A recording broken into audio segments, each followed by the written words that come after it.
the whole album, Back in Black.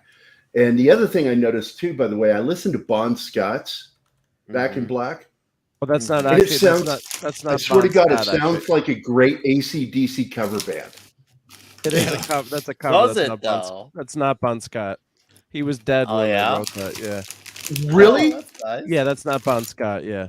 Then why is it listed that way? And somebody, Well, they're one of you trying to fuckers trick told people. me- wasn't it U70s that sent me to that? Somebody in this group did. It's you like an motherfucker. impersonation of Bon Because Scott's it's really sound. good. Like, It's really it good. is I got a great, feeling yeah. we're live now. I did that on purpose.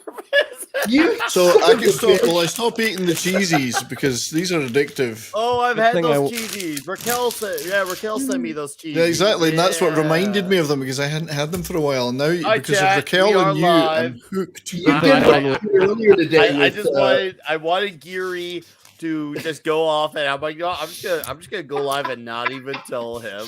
So- I totally As I suspected, 32 flavors. Try We've got to keep try the sauce. I'm soaked in it. Try the salt. I'm all hooked in it. We can't drop this conversation about AC/DC. Highway to Hell is the best AC/DC album. Yeah, but that's before Back in Black, and I don't agree. And if you I don't want agree. Blood, You've Got It is the best live album. Yeah, but when it comes We're gonna to have the an studio albums, I don't AC/DC agree with you debate on for that at all. another day because I got a lot of disagreements with the both of you, and Ah, that sounds fuck like you, it might Nick. turn into What a do you debate. know? Oh, Metalhead. I know some shit. Don't mess. You It's know not some shit, mess. and Gary It's not talks some Motorhead, shit. It's not rock. Gerry talk some shit. Gerry. All right, chat. How you all doing tonight? Welcome to Toxic Tuesday for the 62nd episode. What the fuck? God, do you believe that's Getting just old. 62 episodes? We're 62 almost as old as episodes Gary. old, guys. Like, what the, what Almost the as shit? old as Gary. Fuck you, dude. What the shit? And we had before the show started, Mr. Shickleton with a Canadian $2 says, "Fire it up, fire it up, fire it up." I see what he did there. What's up, Mr. Hey, Tickletrunk? Tickletrunk. I'll acknowledge some faces here: Casparius, Werewolf G Buzz, Yucknimono, Darius, Cosmic Vader, Vince Womack, Gonzalo Bergali, some long-haired nerd, Boosh Werewolf Jeebus, McFadden, thank you. Daz Come again. Wolfen. How are you? Anima Confusa, yeah. Love of my life. Hello. Mhm. Hello. So you're the one who loves Gerry. Deleted Seeds. Joe's Atmosphere. Hello, hello. D Bud Martin. Hello. Parrot Head. How's it going, Parrot Head? I see you there. Southern Viking. What's up? Man, look at these faces here tonight. Hope Red Head. Yeah, right on Hell Night. Right, or no, it's Devil's Night. Devil's Night is what they call it in the movie. Devil's Night. You gotta get that shit right. So, anyways, welcome everyone to Toxic Tuesday. Dustin, welcome back, sir. We missed you. How are you? I'm wonderful. And thanks Wonderful, for dropping on the wonderful. show yesterday, dude. Yeah, man. I try to catch everybody's show when I see it. Mm-hmm. How's your vacation? I mean, you're away for what, a few weeks now? So, Yeah, Tell I us mean, about it was like I was here for Halloween, and then I was out last week. But yeah, we went to Colorado for a week. You know, A week was enough. yeah. I mean, it was a little difficult to breathe at sometimes, but other than that, it's fine. was it Well, it's because of good the to have you back. Colorado-ness? It's good to see all you guys. I'm so glad to be back. I missed 2 weeks, man. You did. You're You- another one you, we got. You weren't here? Never noticed. Brian. Well, I guess that's a great segue for Gerry. Yeah. How are you, sir? Just remember that a Scotsman is just an Irishman that never learned to swim. Diddly diddly diddly potatoes. Look at that sharp internet. Look how sharp your I photo know, is but now. HD. Wow. Dude, Gerry in HD. Every It's like looking at blemish the moon. magnified. Every blemish, How every are wrinkle. how is everything though? All seriousness aside, Gary, how is everything? It's going great. I'm here at you see him on my show, Scott, and Dawn is here. Hi, Dawn. I'm living with them right now, and it's so nice to be on internet again. not like countryside internet, farmland internet. Actual internet. Actual internet. I like it. Well, But I'm glad to be welcome back because I miss you guys when I'm not hanging out with you. We talked. It's true. He confirmed to me, guys, and everyone in the chat, all 29 of you. He told me, like, we had a phone conversation about everything. He misses you. We missed him. So welcome back, buddy. sir. It means a lot because you guys Appreciate are like got to be my favorite people to hang out with. I really like hanging with you guys. And by the way, just Cheers. a reminder, tomorrow's my big meeting, and we'll officially announce the first day on KGRA radio. Ooh, Congratulations. huge, Nice. dude. Well, I'll be listening. It's already on all Nice. of our graphics. Great on the show, that website. Wednesday morning show is brilliant. Yeah, love it. Right. Oh, UFO Mark. Wednesday is my favorite. Hey, I know you obviously, your way too, which congratulations on your Thank you, yeah. celebration that turned into the China thing. But Yeah, how are you? No, I'm doing okay. The slideshow must go on, but I had a great time in South Carolina, Charlotte. 20th anniversary. Seems like just yesterday I got Congrats, married. dude. So but I brought back a special present. So hopefully I'll hang in there for the show. But Are you going to I'm come on quiet. camera at some point, Mark? You don't want to see my ugly face right now, yeah? No, I do. I like later. your face. I'm working on the. I'm adding some maddening photos to the slideshow right now. So Yeah. Okay, Is sure. that the name of a 20th wedding anniversary? The China anniversary?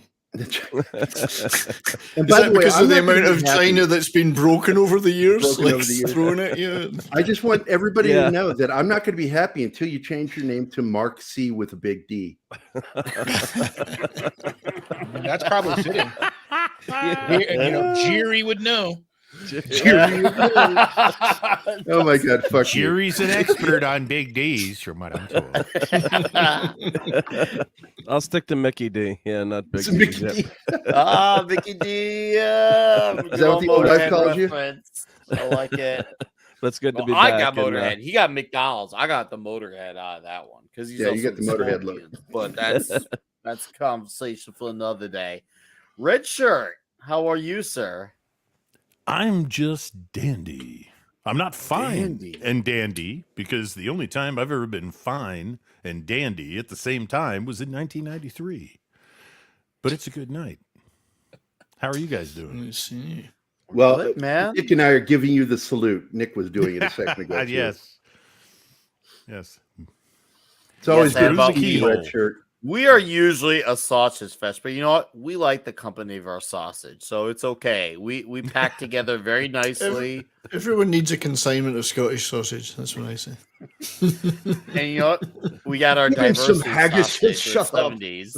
70s is our diversity sausage. So I'm speaking of the- diversity sausage, how are you, 70s sausage and all? I'm good, mate. Gary's just moved, but I'm preparing to move. This is the last show I do before I pack my screens up and all my other studio shit. So it's like I'm an hoping echo. to see your wife drop in and check on. Well, I in hope she on brings food. If she brings food, they should be welcome. But yeah, so it's like an echo chamber in here right now. Virtually everything's packed up, and I did see the new house yesterday. I had to go across an entire other province to see it, but still be behind the maple curtain. But at least I'll be in the sort of the only half decent part of it now, Alberta. So you know. All right. But yeah, getting ready to move at the weekend, so it's been a bit of a chaos, but it's looking good. I'll have a lovely studio at the other end. Ooh, I'm Nice. ready for that. No, Alberta's seriously, great.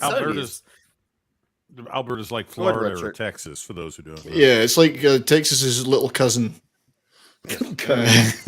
Just remember, when you see that light at the end of the tunnel, go towards it. I do. I have done, and you know what? All that happened was I hit my head against a lamp. So it's, God damn, forgot your glasses.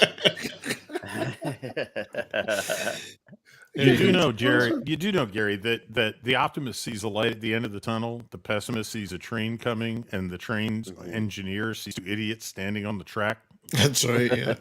And the realist takes the elevator. Yes.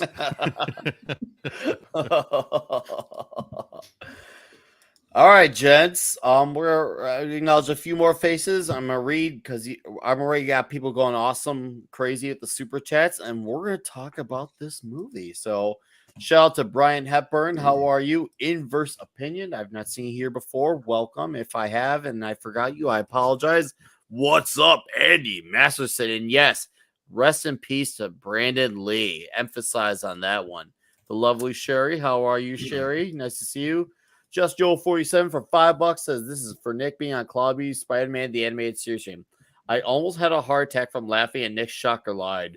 You can't escape me. For those who want context, there's this episode where Spider-Man was wearing the symbiote, the Venom symbiote. And you know how when the symbiote's supposed to like give you like aggressive attitude? There's this episode where the guy who was the voice actor for Peter Parker's Spider-Man, the symbiote, said he did the greatest overacting of voice work ever. It's so bad, but it's so funny. I might make it a clip for one, maybe if I get like $10 more for super chats. But if you know, you know. It's hilarious. Thank you, Joe, for the $5, and of course, the great TMS Toxic Man Food for $5 says that 70s rock fan was in a movie called The Sheep, in which he comes back to life and goes to town. What the fuck? Context, it's like I'm missing something. It's, it's pretty funny. For once, Toxic made a joke. For once, he actually made a funny joke. Hail, Brian Barth. And yes, if Brandon Lee had lived, maybe the Crow sequels would have been watchable. That's where I'll leave it at. And Joe's Atmosphere, I mean, you guys are going nuts here. Joe's Atmosphere for $5 says Jason was on the verge of becoming a bigger star than his father. I think he meant to say Brandon. Sad loss for all of us. Hail panel, hail mods, and hail the best chat on YouTube. Thank you, Joe's Atmosphere. Joe. And so, just so you know, I attended his funeral. Holy shit. Why don't you share with us, man? That's huge. No, the streets were just piled, and I was right there at the gate, and I got to go inside the cemetery for the funeral up there in Seattle. It was nice. It was such a sad time. I mean, good God. Did he live in Seattle? I mean, I know he died. No, but the family did. The family did, and that's I wondered about that. My wife and I were talking about that, whether he lived there or not, and why he was connected to Seattle. Lived there for, I'd say, part of the time, because she was trying to get a career going as a stunt woman first in Hollywood, and her career just never took off. I don't know if it was self-sabotage because of the belief in the stupid curse. These curses are full. I'd always assumed he might have lived in the LA area because of the business, but no. Well, they usually do. They usually have places wherever their family is, and then they have a place near work. Almost all of them. And I'm talking about actors. For me, discovering this movie, I had it was a two-step process. One was this guy who was in WCW named Sting. I mean, obviously he was very infamous after he used to have his, bleach blonde, flat top haircut where he had more like makeup, kind of like the Ultimate Warrior. But then all of a sudden, when the NWO became huge, Sting did that whole radical transformation where he came up from the top of the building. Obviously, that was all before the whole Owen Hart incident. Yep. And he had the crow in the hand, and he would, he'd all have those mysterious poses. He would have the bat in the hand, do the points. He'd be very silent. And I always thought, wow, that's really that's very menacing and imposing. Like he actually was like, that's freaking badass at the same time. So little old kid Nick was like, this is the coolest thing ever. And I heard a couple older kids say, oh, it's based off this movie called The Crow. I'm like, what? And then Daredevil 2003 came up, the awful Mark Steven Johnson movie. Now, the director's cut the better version of the movie, but that's a conversation for another day. But I remember there's a very particular scene in there where Daredevil had he lit the street on fire, and the flames turned into the DD letters. And I remember watching the making of that because special features were actually cool at one point in time. And Mark Steven Johnson had said that was his nod to the movie The Crow, and that's why I'm like, okay, Yeah, I caught that too when I saw it. I need to watch this movie. So then I watched it, and for me, it was so like, holy shit, because it was at a time where a lot of these bands from in middle school and high school were big name bands. You had a lot of the Nine Inch Nails of the world, the Panteros of the world. But then you also had like the KMFDMs type of stuff. So you had like the like hard rock stuff kind of towards metal. Then you had like the industrial side, but then you also had the goth side as well. My camera's getting fucking blurry. The goths crowd. It was all these different like cultures colliding into this movie. And I'm like, what is going on? Because like this movie's like, it's like a goth movie, but an industrial movie, but an action movie, but also kind of like a love story movie. And as I said before on Twitter, this movie is ultimately about what happens when a man does crazy things for love.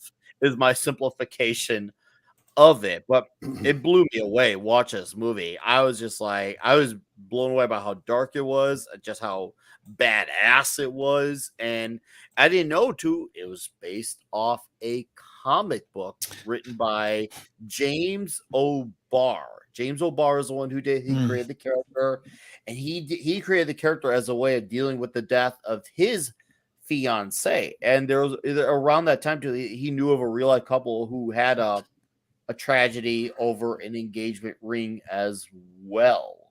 So I'm like, holy crap, this was all this knowledge just coming to me. I'm like, what is all that's wild. So yeah, this movie blew my mind. I had rewatched so many times. Have you read any of the comics since you saw the movie all those years ago? Sadly, I have not. No, I've been meaning to check the comics, and I'm still been meaning to get a vinyl.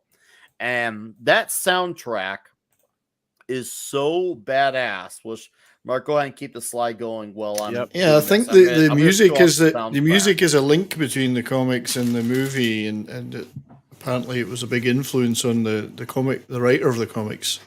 Yeah, and just to let you know, Nick, so some of the songs ended up in the movie. I thought there were only 200 at the funeral inside the walls of the cemetery. It's 400 showed up, and I was one of the people that snuck in. Because if you look like you belong, people leave you alone. Actually, just looking at Soul Assassin's mention of Gotham City, it's funny. I was watching it last night with my wife, and she said, "Oh, look, Gotham City." Said everywhere's Gotham in comic movies. Everywhere. If you notice, the movie likes its color palette is mostly on black, but then there are certain scenes like for the, I guess you could say the not so good flashbacks of the situation that happened. It really emphasizes on red. So black, red, and there's a little bit of green too. I'd say those were the main color palettes for the movie. But this soundtrack right here, I'm going to zoom in for those right here. By the way, let's not forget Ernie Hudson was great in this. Oh, Albrecht. Yes. He wasn't all of our hearts should go out to Michael Massey because his life was ruined because he was the one that pulled the trigger on the gun. Yes, Michael Massey actually. What was it that Massey? He stopped acting for like a year or so because even though he had already shot footage for Seven, he actually retired from acting for a whole year. And it's still, I think it was in 2012, something like that. No, 2006. He did an interview and he talked about how it still haunts him. He'll wake up from it with nightmares. And by the way, Nick, I want to thank you for taking my best comment completely away. with all of the types of movie that this movie is. But two things. One, this is in its own way a superhero movie, and it's a comedy. It's kind of a dark comedy. It's a dark comedy, yes, it is. It's got the humor. Yes. And the other thing is that Ernie Hudson's not just did a great job. He's actually we're not going to talk about it yet because it's a spoiler. He is a key in this movie. He is supremely important to this movie. He was a co-lead, really. I mean, he was a co-lead, but the end of this movie depends on him. We'll get there. Yes, So it's not we'll just get that he did a great performance. He is the second character in this movie who is the audience's entry into the movie, because he's the guy who's like, "What the hell is going on here?" And you're going the same thing. You're thinking, "Wait a minute, what?" And we see a lot of this movie through Ernie Hudson's perspective. Yes, Perspective, he's the that's right. secondary perspective. You're right, Right. Richard. That's a point I wish I had. No, but you're right though. He is basically the secondary perspective. And before we get into that, which we should, the soundtrack for me, I mean, and Dustin, I definitely want you to take part in this one. But for me, like, of course, Helmet. I know you saw Helmet in Colorado recently. Helmet's kick ass. Violent Femmes, Nine Inch Nails, Dead Soul, Ivan Digny, old school STP. I love.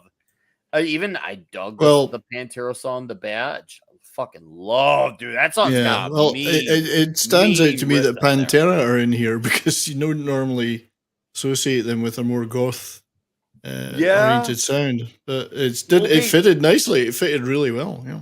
It somehow did. And, of course, they brought bands out like Typo Negative on tour. Things like that definitely did happen. But this soundtrack was banging. What stood out for you, Dustin? Well, this came out right as I was going into high school. So this was like, it kind of came out like right in, it was like what, 94? Yes, so it kind of came out like right as I was like leaving middle school, going into high school, making that transition. And also like, kind of moving into high school, I kind of moved out of like the neighborhood music that I was into, which was like predominantly like rap and stuff, the neighborhood that I grew up in, getting into high school and kind of finding more rock and like finding Stone Temple Pilots and Nirvana and, a lot of the bands like started getting into The Cure and everything. So this soundtrack was like, I don't know, this soundtrack was almost like a perfect soundtrack to me. I mean, I've seen The Cure play Burn. I saw them in Chicago a couple years ago and they played that song. And I was like, that was like the most exciting song they played that night for me personally. Then like you said, I saw Helmet last week or whatever, and they played Milk Toast. I don't think I've seen any other bands play any of the other stuff over here, but I've seen like Rollins band play Pantera. We took my granddaughter, her first show was the Violent Femmes. But like, if you look at like the Violent Femmes, this song is nothing like anything else in their catalog. I mean, it's a very step away from their stuff. Like they're more hippy dippy type stuff, at least in my opinion, and at least we saw they come across live too, because we saw them open for Ben Folds. But yeah, I mean, this soundtrack is just Ben Folds 5, right? It was just Ben Folds. He wasn't with the 5. Okay. It was like a solo tour. So Hi, Tom. Black t-shirt. Nobody really cares about the 5 anyway. I mean, Right. Hey, Tom. Yeah, here's going to be something funny that Tom will enjoy. I was just leaving the army to take care of my kid while my wife stayed active duty, and it was 1994. And so a buddy of mine says this movie's coming out, and he wanted to show me the comic book. And I was so anti-goth, I hated the comic.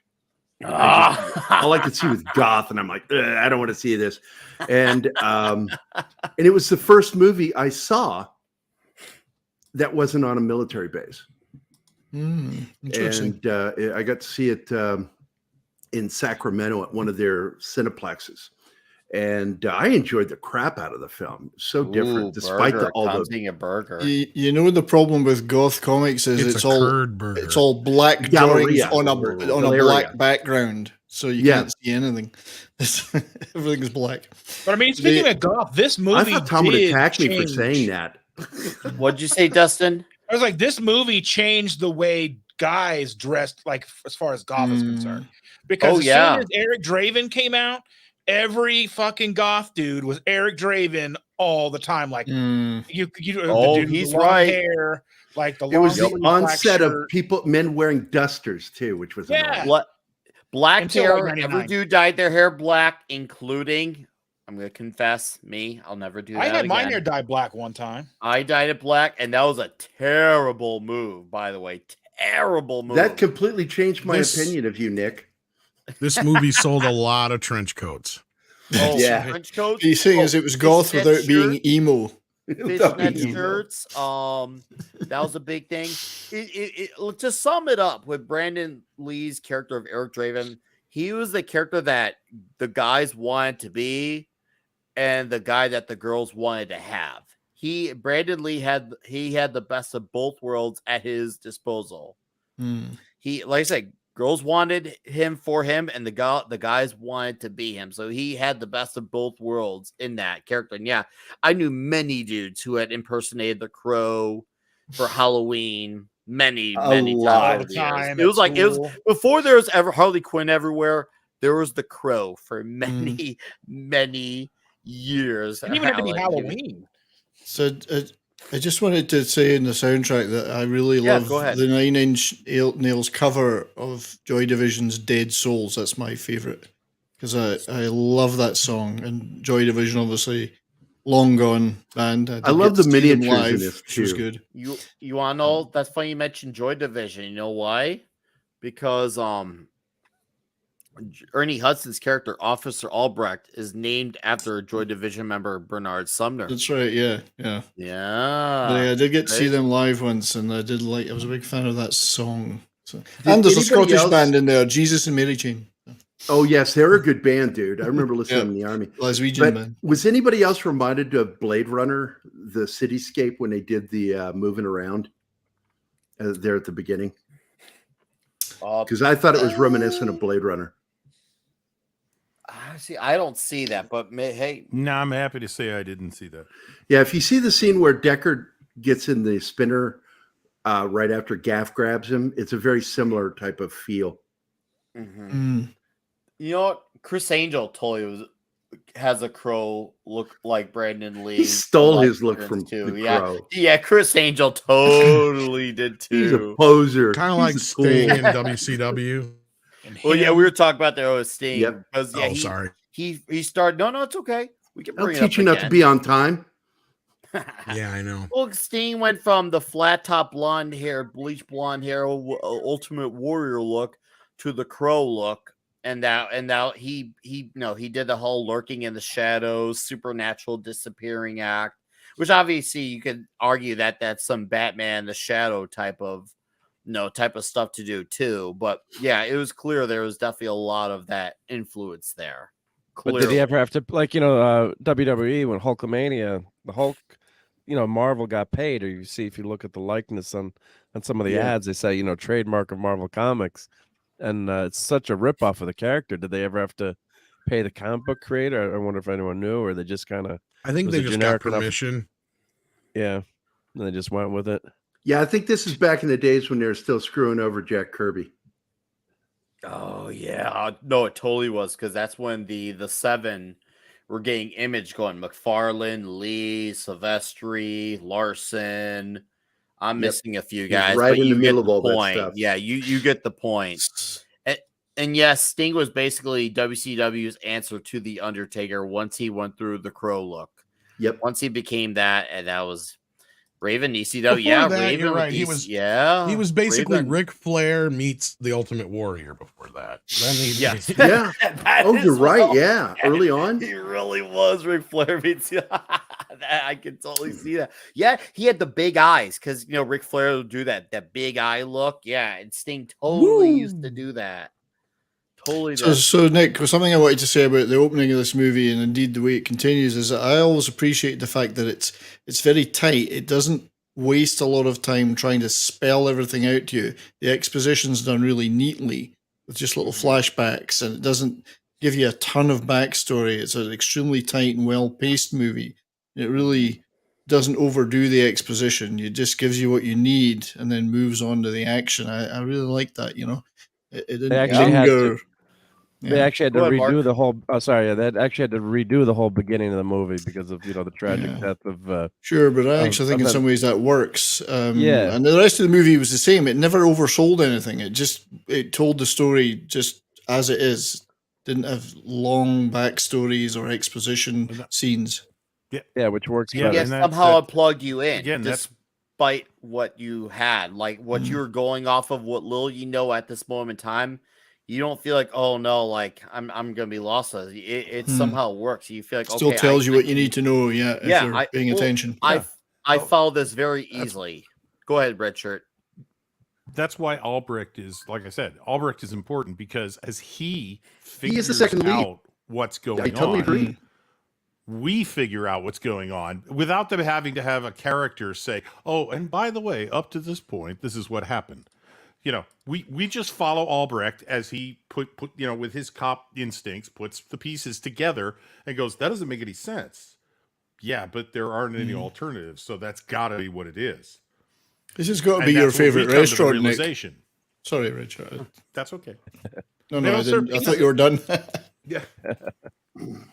No, because what had happened too, the footage of Brandon Lee getting tragically shot has all been destroyed. So they sent it to a judge who reviewed it, and they didn't want anything. Sorry, guys, my voice is bad, but they didn't want anything in the movie that they didn't want anything in the movie that looked like the original scene. So that's why they had Brandon Lee's character. Oh, and you if you remember back then too, there were a lot of rumors going around that it was in the film if you watch for it. So it's actually that's why they changed the opening, and like you guys said, it does work better. It's very tight. As tragic as the the reasoning for them changing it, and that's why that I watched the director's commentary that's on the interwebs. I'll post a link again, and the director said, if anyone says there's footage out there that all that footage has been destroyed, it's bullshit. There's nothing, and of course they wanted to release this because they thought he was, he's so fantastic in the movie. They thought it was it's a tribute to him. They didn't want the movie buried. And one thing the director said, there's a lot of footage that got cut. Excuse me, not the director, the person who wrote the comic, and James O'Barr. James O'Barr, and they think there should be a director's cut someday of this so they could have all that footage, more footage of Brandon, more action and things that they got cut out. So they kept getting an X rating when they did this because the MPAA was so sensitive, to what had happened to Brandon Lee that they kept cutting things. They kept saying, "Oh, this is X, and really this movie today this would play on just regular TV. I think there's nothing on here except for some of the swearing. So hopefully someday we don't even have a 4K. And they don't tell you what they won't tell you what the reasoning was for that cut too. So you got to go back. What was that documentary? This movie is rated this or something. This movie is not yet rated. Oh, this movie's not yet. You're cutting out really bad, Gary. Yeah, I'm sorry. Yeah, come in. Why don't you slip in out and slide out and slide back in? No, it's usually when I need to come back. Somebody mentioned in the chat there about Detroit. In fact, it's Ironcaster's super chat. And I actually seem to recall watching it last night, or sorry, not last night, the night before, that somebody mentioned Detroit. Like it's possibly meant to be set in Detroit. I believe that's what I always assumed. I believe they called it the Motor City. Yeah, someone says Motor City at one point. Yeah. Motor. Right. So this happens in the Motor City or something like that, which I'd never noticed when I saw it the first couple of times. I'm just wondering if it was Detroit. It's possible. I don't think that kid knows how to eat a hot dog. Oh, Sarah. And RoboCop should be in it if it's in Detroit. Yeah. RoboCop should be in it. So it's all connected. RoboCop and the Crow live in the same universe. Well, that would be awesome. That would be cool. Awesome. See, here's what I meant when I said like the scenes are either black or they're red. And red, yeah. Yep, black and red, and the red scenes are very, very haunting.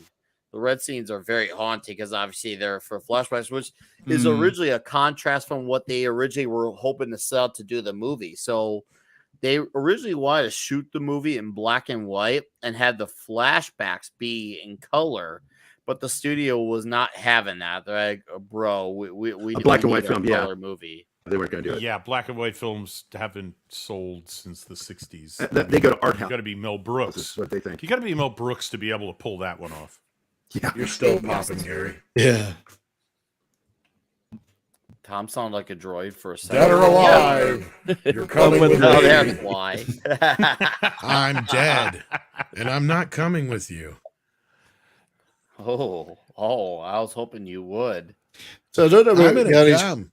I don't know about Gary's comment about Blade Runner, but Alex Proyas, the director, did reuse a lot of the visuals for this for Dark City. I mean, that's a very Dark City look there. He copied his own, at least his style. And Proyas was a big Blade Runner fan. Yeah, so it's and they certainly translated into Dark City with a very similar look and feel. So Yeah, it's a Dark great look. City's- I love it. Brilliant. Dark look. City is one of my all-time favorite movies. I don't Oh, know if God, I it's love that, classified as a toxic. By the way, Tom, toxic I movie, always but liked the great Hindi version of Great movie. RoboCop when he said, "Thank you, come again."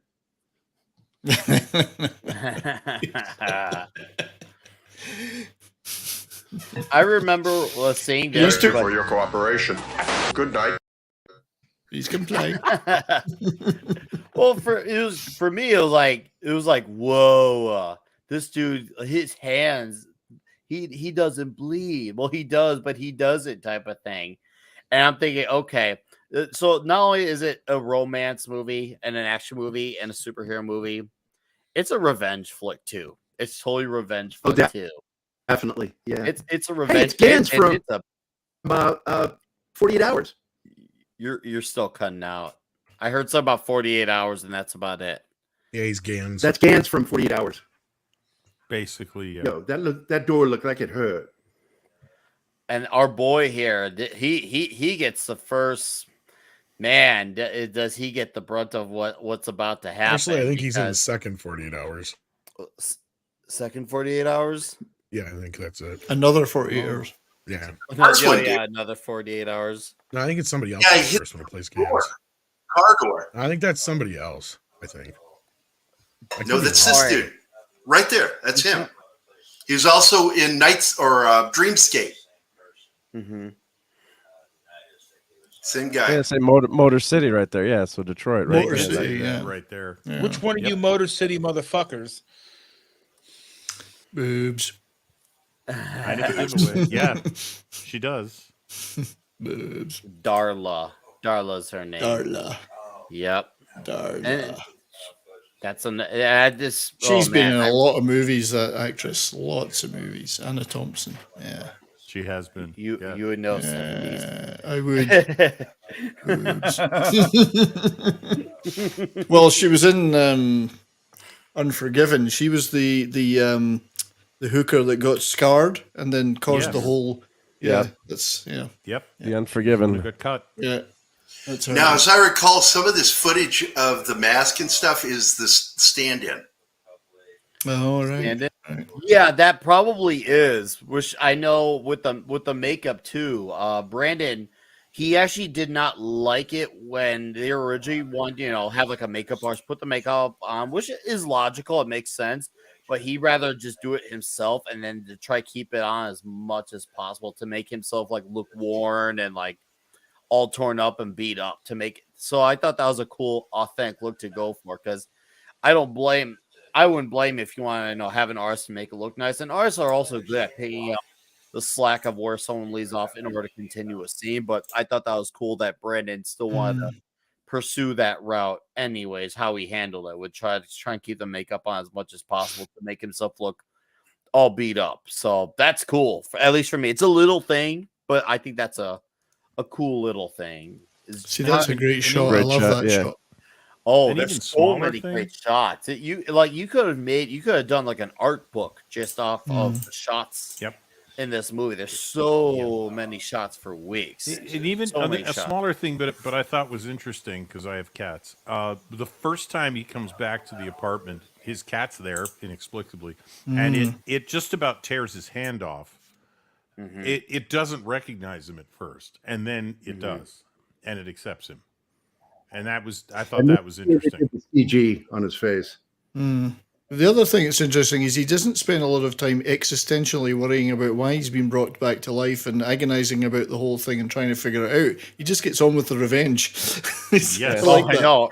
He doesn't bother I going, do oh, why too. am I here? Why am I here? What's He puts the happening? makeup on and off he goes. Off he goes, yeah. Yeah, he's It got a reminds mission. me of almost like the Punisher in that sense because he's just like, all right, some bad shit happened in my life that you took from me, and I'm gonna freaking go after all of you for He's this. got a mission. and You're he gets gonna on with it. pay for this.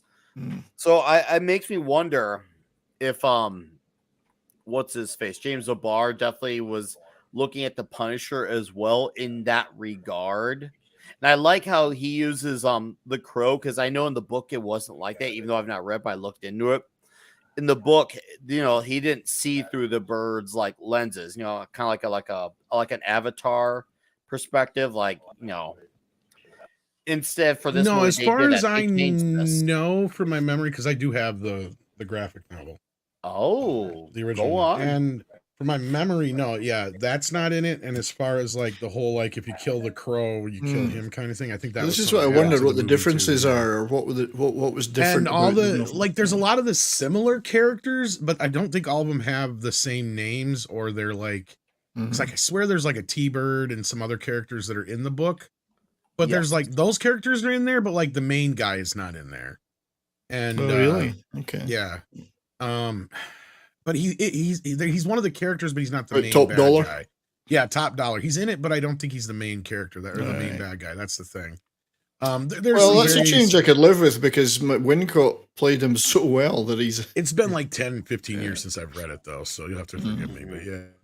Well, one thing Obar said, he didn't like all the supernatural stuff added to the end of the movie. Listening to his commentary, so he didn't like the fact that he would lose his powers by helping the girl and not become invincible. He said, he said in his quote was, we root for the Terminator, the T-1000 was Arnold, even though he's basically indestructible. So he didn't like that, that change of the character to add that part in. But he did like because he doesn't die at the end of the comic either. Yeah, from my recollection.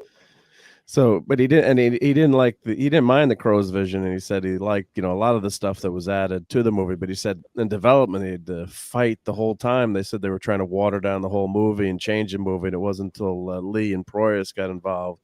Because he was a nobody in Hollywood. He said, he signed it over $1,500, but they wanted. There was a point we almost got a musical with Michael Jackson as the Crow. Yep. Oh Jesus, that was almost That a would have thing. been weird. So could you imagine that? God. So he was pretty happy with the vision of the movie. He said, not everything's going to be exactly like you want it to be as an author, but he said he was, and of course there's, changes, but he was very, very happy with, how the movie turned out. And he said he really, loved Brandon Lee, and he was on the set almost every day, and, working with the director, I guess, or consulting, but, he still obviously mentions, he thinks about him all the time too. And, the tragedy, and that's one of the things, watching this movie, as much as I like this movie, it's so damn depressing to know that he got killed making. We couldn't get more. Yeah, it's terrible. Killed making this movie, and it's a whole. It's not obviously not the it's a labor of love for the crew and the cast and director, but it's a real bummer to, especially this is such a dark subject matter too. Victims, aren't we all? I remember when he first said that, and I'm just like, oh, this guy is fucked. I would love to hear what his band sounded like, but I don't think there's any. In contrast, like a very short snippet when she puts the record on. In contrast to that, Nick, in contrast to that, Nick, one of my favorite lines in this movie is "It can't rain every day." It can't rain all the time. Shine on. Right. And that was something he says to Sarah, which obviously that something we'll get into that when we do, but we gotta mention about Sarah's character because she was an add-in character for this movie, because originally there was a character who they shot for this who's from the book called The Skull Cowboy. And if memory serves correct, I think he was played by the same guy who was Tiny from the House of 1,000 Corpses, Devil Michael Berryman. I can't, if I'm butchering his name, I apologize, chat. I apologize, but yeah, that's the person. Yeah, he's a Skull Cowboy, and they took his scenes out from the movie, which I don't understand why they did that, because I feel like that's right in line with the craziness going on in this movie. I had some insight on that. So what had happened? They started. Oh, we should stop here for a second. As they they started, and as that's why these commenters are so great to listen to.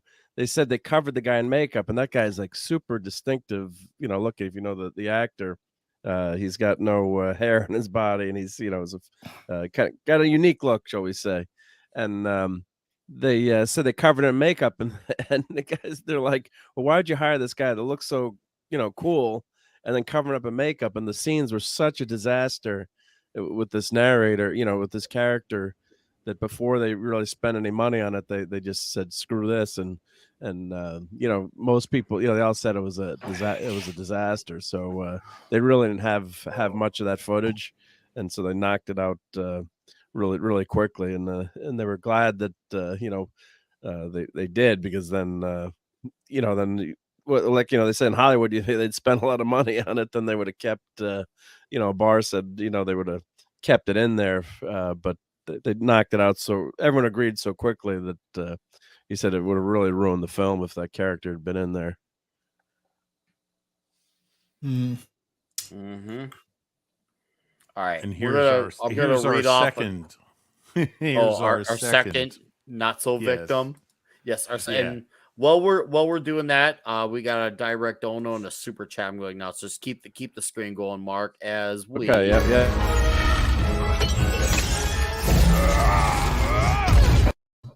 And deleted scenes for $3 says, good evening to the panel and chat. I saw The Crow on a double bill with Speed. Holy shit. Wow. An interesting pairing, a big budget, high concept action movie, and a gothic comic book adaptation. Dude, I would love for that to be a combination. Thank you for the $3. And then Uncasted for $5 says, complaint. In Detroit, they'd be eating conies. They got that wrong at the hot dogs. And I'm sure they did. Casparis had a great comment here I want to highlight. Did any of you all see the Crow TV show that was on in the late 90s? So I didn't know about its initial run personally, but I found out about it moons after I watched the first movie. And I heard, and I can't verify, but I heard it just basically retells the first movie. I know it lasts like one season or some shit like that, but I'm just going off of what I've been told. So if anyone wants to second that or confirm that, I will leave that to them. And these are the shots. I haven't seen it. Anyone seen it? Never watched it. No. I don't know. But this guy's got some. Isn't it so weird that the pawn shop guy has some weird fetish about wanting to get shitted on? He keeps saying, "Shit on me, shit on me, shit on me, shit on me." I missed the first part. What did we watch? What did you ask if we watched? The TV show. Oh, I've seen a few episodes. Season. It was garbage. Yeah, bad. Oh, wow. Pointless. What's the point? It's pretty much like every other one of the movies. Garbage. I'll say this though: the guy who plays the Crow in the series, I know him. His dad was one of my teachers. It's Vincent Kadri Kimbo. Is it, or am I? Oh. It's yeah. Mark Dacascos. Mark Dacascos played him on the TV show. According to an Empire magazine write-up, cocaine use was so rampant on the set, like with cameramen shooting while high, crew going into toilets and snort between shots, and people cutting around. One crew member recalls hearing the sound of a sneeze on the set one day, and an annoyed Brandon Lee quipped, "Someone just lost $50." They must have hired crew from Animal House. But it sounds like the movie was like cursed from the start. Like they should have quit the first day. Just during the first day of shooting. While they were in Wilmington, North Carolina, a carpenter suffered severe burns after his crane hit power lines. And then a few days later, a grip truck caught fire. A disgruntled sculptor crashed his car through the studio's plaster shop. And a crew member accidentally drove a screwdriver through his hand. Yeah. And then there was according to John Polito, Brandon Lee cut himself when he broke the glass at Gideon's shop, which is the scene I think we're in right now. The glass was breakaway glass and is very rare for anyone to get cut by it. Because of everything that had happened to that point, and that happened on that scene, Polito had feared that something like an on-set accident that happened to Vic Morrow during the Twilight Zone would befall Brandon Lee. Yep. Yeah. And sadly, But apart from the tragic death of Brandon Lee, are these things that would happen on any normal set anyway? I mean, there's always going to be injuries. No, not to this extent. Well, it's because of this film that everything got changed. And that's why what happened with Alec Baldwin is so inexcusable. Yeah. Yes and no. Like, to me, the thing is what's happened with Alec Baldwin sounds almost exactly like what happened on here. Because I It is almost exactly. Yeah, because I did not know a lot. Like, I knew the let's just say, let me put it this way. I knew the public version of this story, but let's say I talked to somebody who's very close to the production and they told me the true story. It sounds a lot more like the Alec Baldwin situation than you'd think. Because it was not a blank that shot out. It was an actual bullet. It was a bullet jammed in the. I gotta make one comment about the Alec Baldwin situation, and I'm just gonna put this out there because from my firearms training and experience, Alec Baldwin had a handgun which he was supposed to use in a scene in a movie. That didn't involve pointing it at the cinematographer. So the fact that he was pointing a gun at someone who was not in a scene and pulled the trigger, squeezed the trigger. As far as I'm concerned, Alec Baldwin should be. That's not totally true. Hurt. Because they were actually setting up for a scene where he would be shooting at the camera, which means she was directly. Yeah, both of you were right on that. Here's the thing: you don't ever put your finger in the trigger housing until you're ready to squeeze the trigger. He's got a single action pistol, which means you have to cock the hammer back before pulling the trigger. Okay, so he did both of those things, which is a big no-no. Having worked on film sets and stage productions, the armorer's main job is to make sure shit like that doesn't happen. They're supposed to be on set. That was the problem here with Brandon Lee, is the armorer wasn't there. The sad part is there's actual connections to the two. The girl that worked on Alec Baldwin's movie as the armorer, her dad worked on a bunch of the Crow sequels. Whoa. Wow. So she should know. That's the thing, is a lot of this, I know how people feel about Alec, but a lot of this looks like it's going to fall on the assistant director and the armorer. Because the armorer should be fired, because you never take a gun that's used as a prop, even if the real gun, you don't put real ammo in it. That is what she did the day before they went out, and that's why there was a round in it. Yeah, we're having quite a bit of trouble hearing you, Gary, by the way. Yeah. It's quite choppy, yeah. Sorry, Gary. Yeah, well, just to explain to everyone what happened here. So, according to, allegedly what happened was, they were taking shots of a close-up of the gun, and it was a revolver. So, when you've got blanks, you've got no bullet in it, so it doesn't look right. So, you purchase dummy cartridges and you take the shots, and then, you've obviously got to clear it out. But what they did, to save money, they made their own dummy rounds. So what they did, they took the powder out, but not the primer. Now, the primer is the little teeny piece that's in the back of the bullet, very, very small, but it's got enough energy in it to set off the main round. That's just it, because the previous day they had a dummy round, is what it's called. Yeah. So what happened was an actor who wasn't supposed to pulled the trigger, hit the primer, and that's pushed the dummy bullet out of the cartridge into the barrel. Well, there's air in there. Yeah. So what they did. Now, are we talking about the Crow situation? The Crow situation. Yeah. So the Crow situation. What happened is there's air inside that chamber, and so when the hammer struck what would normally be a firing cap, it didn't have any powder in it, but there was air in there. So the collapsing that just gave enough to nudge it loose. The primer was still in there, so the primer let it out because they made their own dummy bullets to save money. Make one thing clear: I've reloaded ammunition. A primer is an explosive. Yeah, powder. Yeah, is it's a combustible. Cap. It's a cap. It is literally a. I've loaded my own ammo too, buddy. I have too. Yeah. So the point is that if all that goes off is, let me put it this way: you don't want to step on a primer that you dropped on a concrete floor. Ask me why I think that.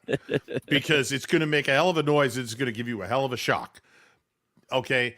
It's not a snap cap like those things twisted in paper that you threw at the floor as a kid. Right? It is bigger than that.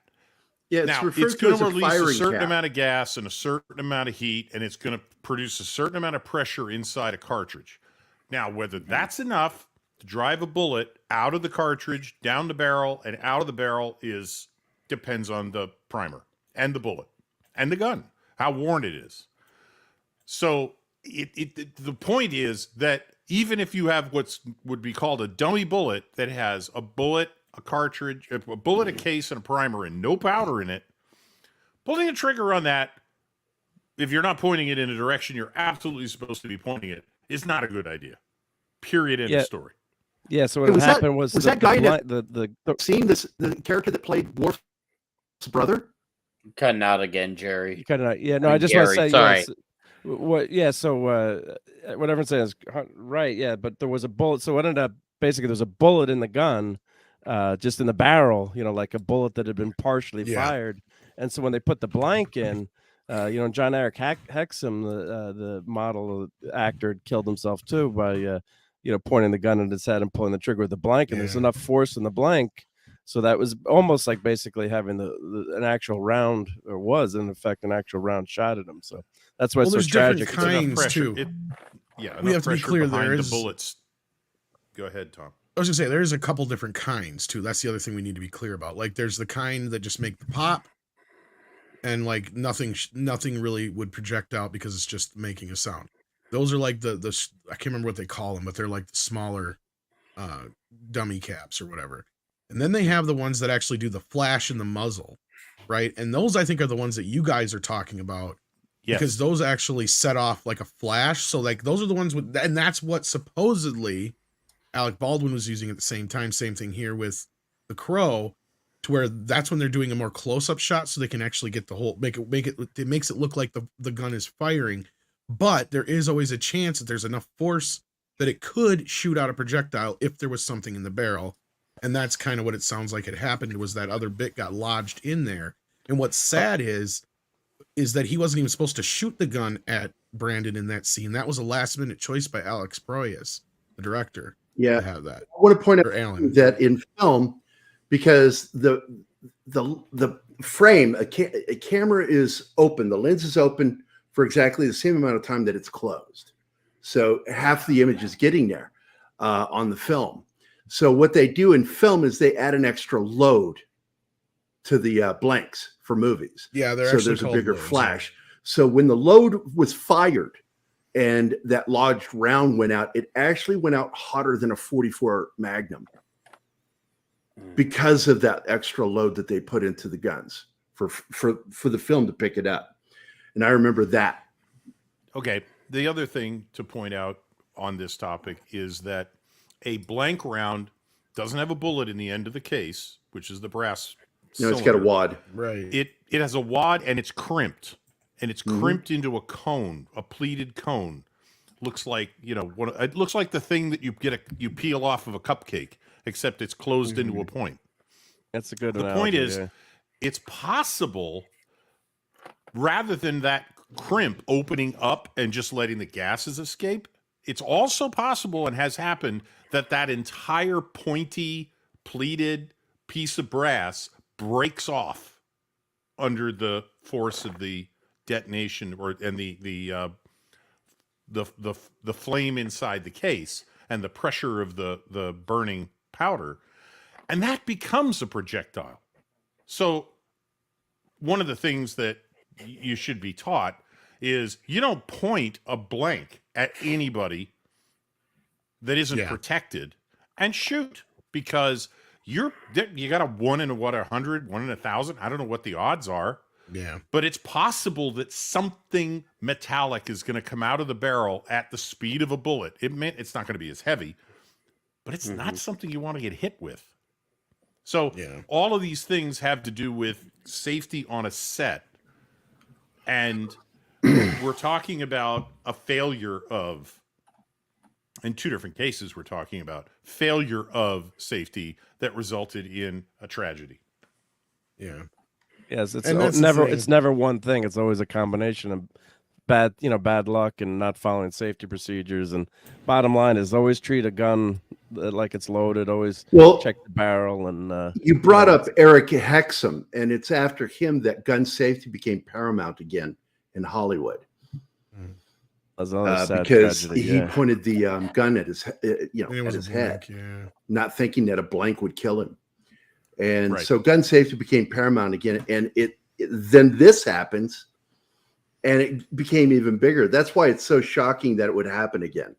Well, you guys got to understand, before this movie, before this accident, like they used to use real fucking bullets all the time for Yeah. certain things. Yep. Like, it was they insane. did. Like Clint Eastwood was well known for like, he'd be like, why should we waste time and money on all this other shit, like setting up squibs and fake glass and shit? Just shoot the goddamn windows out. Yeah. Right. Yeah. Well, that's a practice that went back to the early days, because the movie City Heat with Jimmy Cagney, those are real bullets hitting the outside the window. With They would him have in shot. sharpshooters like in there, like FBI sharpshooter. That's right.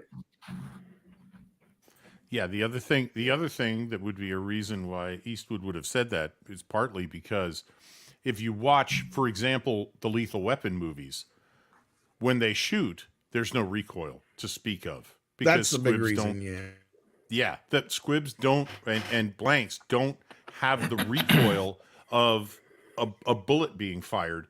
So when Dirty Harry fires that 44 Magnum and it jumps up in his hand and he has to bring it back down, that only happens when there's a bullet coming out of that gun. That I've held one. I worked in a gun store. That damn thing weighs a ton. And if you fired a blank cartridge out of that, it would just kind of go, That's about it. Yeah, and that's when we were talking to like Script Doctor. He's actually worked in props and stuff, so he has pretty good idea of this. And there's a few other people we talked to, and some of which I can't say their names, like I said, because I got a little bit more inside info on both the Crow and the Alec Baldwin incident from this individual. But yeah, basically from what they were saying was like this incident with Alec Baldwin and the incident with the Crow are two cases where it sounds like procedures were not followed. And as much as you may not like certain actors in the one case and the other, it's not the same as if like you were to go shooting guns with your friends, right? Or something like that, or a hunting accident even. It's one of those things where it's a little bit more nuanced than that. And considering nobody went to jail over the Crow, I have a hard time believing anybody's going to go to jail over this Alec Baldwin situation. But that being said, it is a sad tragedy that that we lost Brandon Lee over this film. But it is his legacy, and that's one of the reasons why I think we're talking about it. I love the placing of the needles. Yeah. Oh, there's your booster right there. Is that Fun Boy, or who is that? Or is that? That's the only thing that he could be charged with is negligent harm. And this is where Albrecht makes a connection.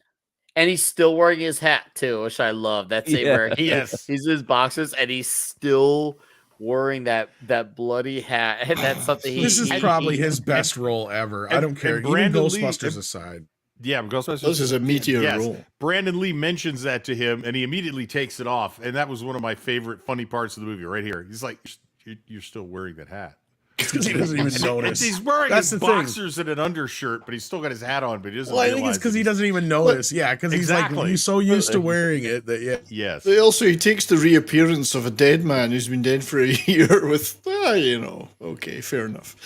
Love your hat. Well, it's Detroit. He's seen a lot of shit. Total aplomb, so what? Well, we saw him drawing the makeup onto the photo of the Crow. From before his death. Boo. And said, that was a funny scene too. Because like some kind of ghost, he's just like boo. I thought that was, it's a small part, but it's funny. Yes. Once again, the humor is really well done in this. Yes. Go ahead. And what I love about this is that they lighten this film up and they make the character, Brandon Lee's character, the Crow, more likable and approachable because he does say things like, "What are you, a ghost, man?" Boo. And you laugh. And then you're like, well, it can't be all bad. But they humanize him. He's got his dad's wheels charisma. for certain That's why. people. He's definitely got his dad's charisma. That helps. Yep. Yes. Actually, I think he's got better acting chops than his dad did. Certainly based on this movie. Argue that may be true. Yeah. Despite those movies, I still love, those old school movies, Enter the Dragon and whatnot. I would say yes, on an acting ability, yes, he definitely may have been superior. Obviously, he would never win in hand-to-hand martial arts, but yes. A Fistful of Yen was my favorite. I'm with you, Nick. I will watch Enter the Dragon time and time again. But We'll show him. yeah. I But need this was Brandon Lee's best scene. I gotta Foxy. agree, though, when he really shows his humanity here, and he's got the comedic timing, and he's not just like a robot out to It shows get revenge and vulnerability, kill. too. Yeah, Well, it shows you what he was like when he was actually alive. Like he was obviously like he had a girl in his life. He was proposed to. He had his life set out for him. He had a band he was in. He had the whole world ahead of him. And much like the Punisher, like I said, you have it all, and then it's just all taken away from you.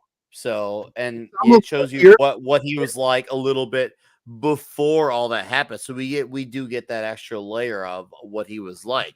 So he had some humor in him. He wasn't just some stone cold blooded guy. He was a guy who was fun to be around, clearly. No, like I said, it sounds like your biopic. My biopic. Dude. Nick would have a biodegradable pick, I think. Biodegradable pick. So what I didn't realize until recently was that Chad Stahelski was Lee's stunt double in this movie. John Wick guy, the John Wick director. Yeah. He was Lee's stunt double, which I didn't know until a few days ago. It's pretty neat. I like how I watched this and I totally forgot Tony Todd was in. I'm like, oh Yeah, hey, I know, look, right? it's the Candyman, no big deal. He's just this comic book looking like mob boss in this movie. Tony does that a lot. He's such like you don't think of him as being such a chameleon because he's got one of those voices that's instantly recognizable. But yes, what movie was it I was just watching like last week? I can't remember now what movie it was, but he was in it, and I'm like, oh yeah, that's right, Tony Todd's in this fucking movie. It's like. Oh, I remember Platoon. He's in fucking Platoon. I'm like, oh yeah, I forgot he's in Platoon. That's what I'm saying. Like he's always popping up everywhere, and it's like, oh yeah, Tony Todd's in this. When I used to watch The Flash on CW on season 2, he was Zoom. And I remember when I first heard his voice, I'm like, God, that guy who zooms sounds like the Candyman. Surely enough, it was Tony Todd. I'm like, oh damn, it was Tony Todd. Okay, yeah, that voice is so recognizable, and it doesn't get any less menacing every time you hear it. That voice is, man, whew, that is a voice made for him. Oh, this cast is great, though. I mean, in this movie alone is it's absolutely stellar casting, and I'm glad. Obviously, we're all glad that they sell with Brandon, to be Eric Draven, because he was always their choice. The only hesitance that they had about him was they were worried, does he have the drawing power? But they decided, oh screw it, we're just gonna go with it anyway and just hope for the best. And obviously, not everything the best came out of it because of what happened. But so we don't go into that territory, but. Obviously, we did get a piece of memorable work that was every scene. Once again, look at the shots here. Even this shot looks great. That shot looks great. Like it just looks great. And once again, I love seeing the music be so emphasized in this movie. I love seeing Dustin was saying that you can hear a little bit of the band when they put the record on. Yeah. Yes. And you know what? And it was cool that Sarah was using vinyl in it, even though CDs were getting really big around this point in time. It was cool that she was using vinyl because that scene aged really well because vinyl made a huge comeback. So I thought that was cool in a retrospect sense. I was like, yes, it did. I'm trying to read the titles here. Yeah, read the titles. Yeah, it also made sense, Nick, because this is her old record collection and her old record player. You don't get the impression as she's skateboarding around the city that she's going out and buying records on a daily basis. So this is the stuff she already owns. So it's going to be on vinyl. It's going to be old stuff at that point. That's true. No, you're true. And then that line can't rain all the time. Yep. And that's. They go, oh, okay, I get it.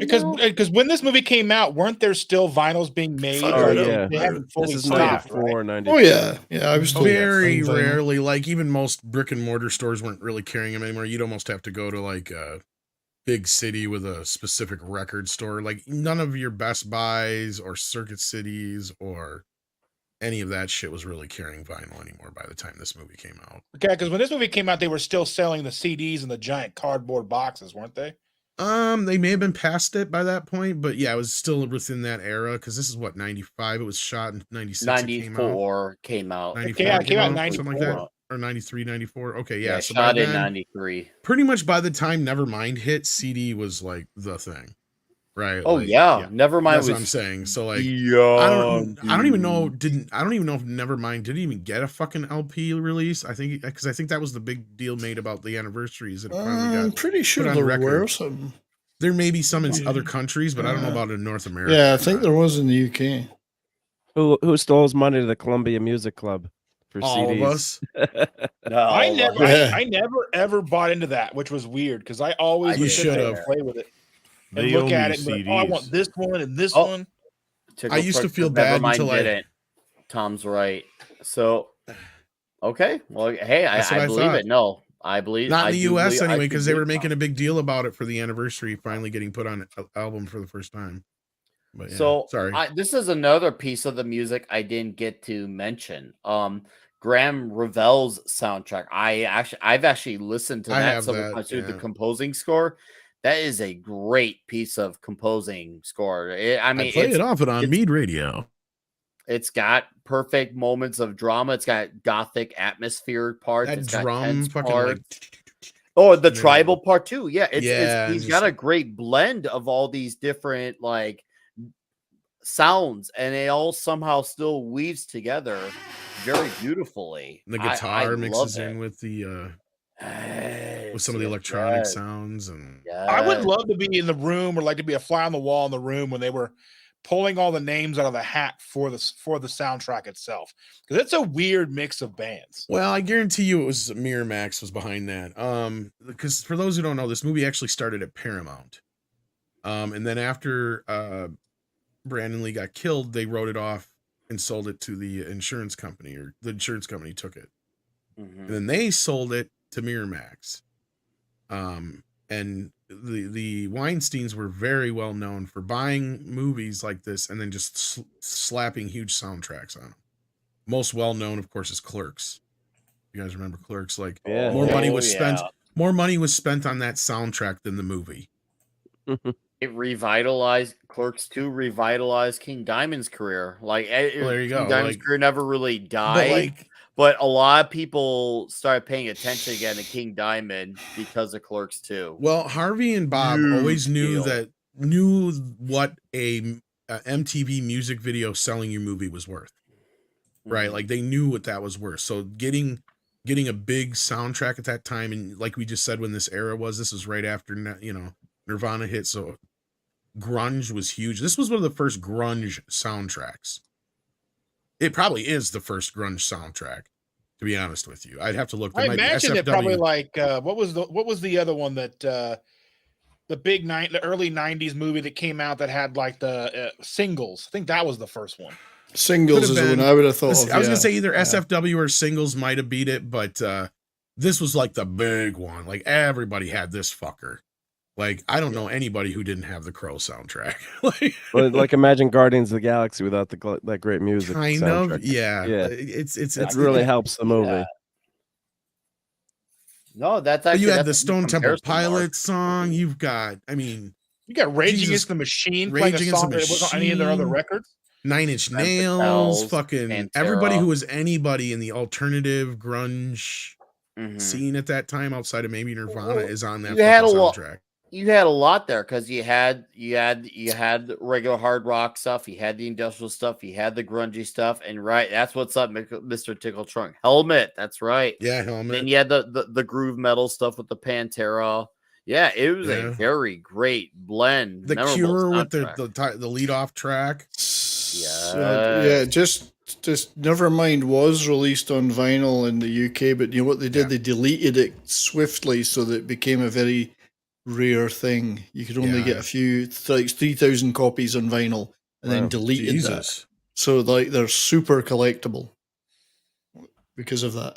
Yeah. Hey, we got Vinny Hart in the chat. How you doing, Vinny? Vinny, how you doing? Massgrave, what's up? And these are guys who know what's up too. Yeah, I was going to say like they brought up Helmet, and Helmet when I saw them in Denver played that Just Another Victim song off of another amazing soundtrack, the Judgment Night soundtrack. Judgment Night was another big grunge alternative soundtrack. Yeah. Well, because they took like harder rock and metal bands and paired them with rap groups. Yeah, you had like all those guys, and that's the thing is at that time that was like taking some chances, but like Judgment Night was one of those situations where the soundtrack was bigger than the movie. But I mean, the movie was good because Dennis Leary was in it. Yeah, the movie just didn't do that well at the box office. I mean, but yeah. It's a time when you could have actually done that, where even if the movie was mediocre, look at you, Wild Wild West, or just downright shit, you had a memorable soundtrack. There was a lot of those at the time. That's where I got with like Miramax and Dimension. Like Spawn again, too. Whatever. That's another one. Spawn. Yeah, that was a big one. Huge deal. Yeah, that was a little later, but like whatever about Harvey Weinstein, they at least knew that you had to have a decent soundtrack to sell these movies. So they always had look at the Scream soundtracks, look at all that kind of shit. Yep. They knew what they were doing with that kind of crap. It was just that time in that era where, especially coming out of the 80s, where the soundtrack really became a part of the movie at that point. Like before that, yeah, you had musicals, and once in a while you'd have a score like Jaws or Star Wars or something like that would be, fairly popular. And once in a while you'd have a song that was associated with a movie, especially Bond movies, right? Footloose. Sorry, yeah, but Footloose was one of the first big ones, though, right? Yeah, you get to like Saturday Night Fever, Urban Cowboy, and then you get into like Footloose and all those in the 80s and shit. The Beverly Hills Cop. Before that. Anyway, that's what I was saying is that the soundtrack really changed then. But yeah. Just to back Gary up a bit, when he talked about Blade Runner, there's certain scenes that do, like with the car driving away there, that do look a little Blade Runner-ish. Speaking of, isn't this the Stone Temple Pilots scene? Like that, yeah. As I say, isn't this the Stone Temple Pilots scene? Listening to watching this movie. Go ahead, Dustin. All right, so I was just like, I've seen this movie, I don't know how many times since it came out in the 90s. And I think I just maybe this last watching it for this show was able to kind of pick out some of the last places where like, I'm like, I didn't hear that song in the movie. I didn't hear this song in the movie. And then like, some of the stuff is in there and it's live acts or whatever. And then there's like trying to find like the Rollins Band song or the Rage Against the Machine song in there.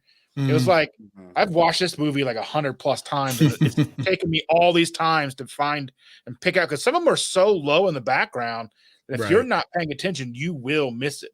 Well, and a lot of us watched this shit on VHS back in the day, and most of us didn't have like surround sound or any of that kind of stuff. So, now that you have those kind of, I notice all the time in older films when I get to watch them in my new surround. Yeah, you get stuff playing on the radio or in the background in a building, and you don't realize that's it. That little bit is it. Yeah. I just want to point out this is a model car too, so you can tell that's not a real car. Yeah, some miniatures. You'd never, and it's beautiful. I mean, you'd never notice it. You're not snipping it or paying attention. Nice, but and then he used those in miniatures in Dark City, but it's so skillful. It's not CGI. You can see the front axle coming off. There's no, that's obviously not a real car. But I wouldn't be surprised if these are actually more bigatures, to be honest with you, considering the scale of the water.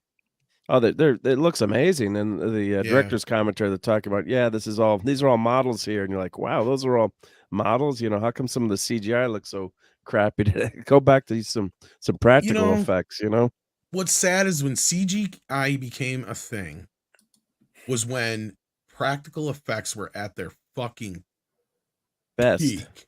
And that's why you look at the first Lord of the Rings movies, and Peter Jackson uses a hell of a lot less CGI than you'd realize. There's a lot more practical effects and in-camera shots, bigatures, as I was just saying. And what those are is just actually extremely huge miniatures is what they are. And that's what I think they use there. Is probably a car that's probably 2 feet in width or a foot in width, maybe great, 2-3 feet in length. This was a great But scene. It's model because that's the thing. The toughest things to model are modeled down are fire and water. And if you can get it just at the right size, you can get a great shot like that to where it looks real.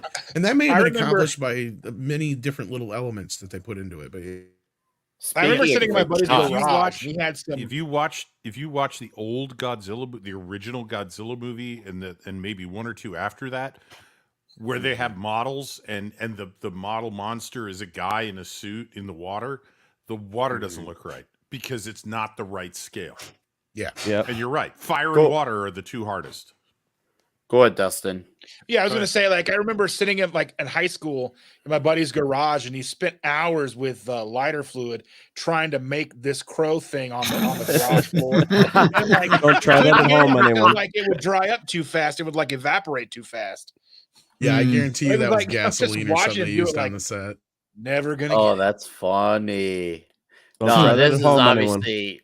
I mean, before I answer this question, I mean, yeah, this is one of my favorite shots. Emily, obviously, because as I mentioned much earlier on when we were 10 minutes probably into the show, this is what Mark Steven Johnson took from his 2003 Daredevil movie. He incorporated for that movie when he had Daredevil do the same thing. This was his nod to the Crow by doing that, but with the DD letters instead. So, and once again, that was once I saw that and seeing WCW, that was the mixture that said, okay, I gotta watch this bloody movie because clearly this movie had some influence. And to answer your question, Brian Barth, what kind of movies do you think Brandon Lee was started?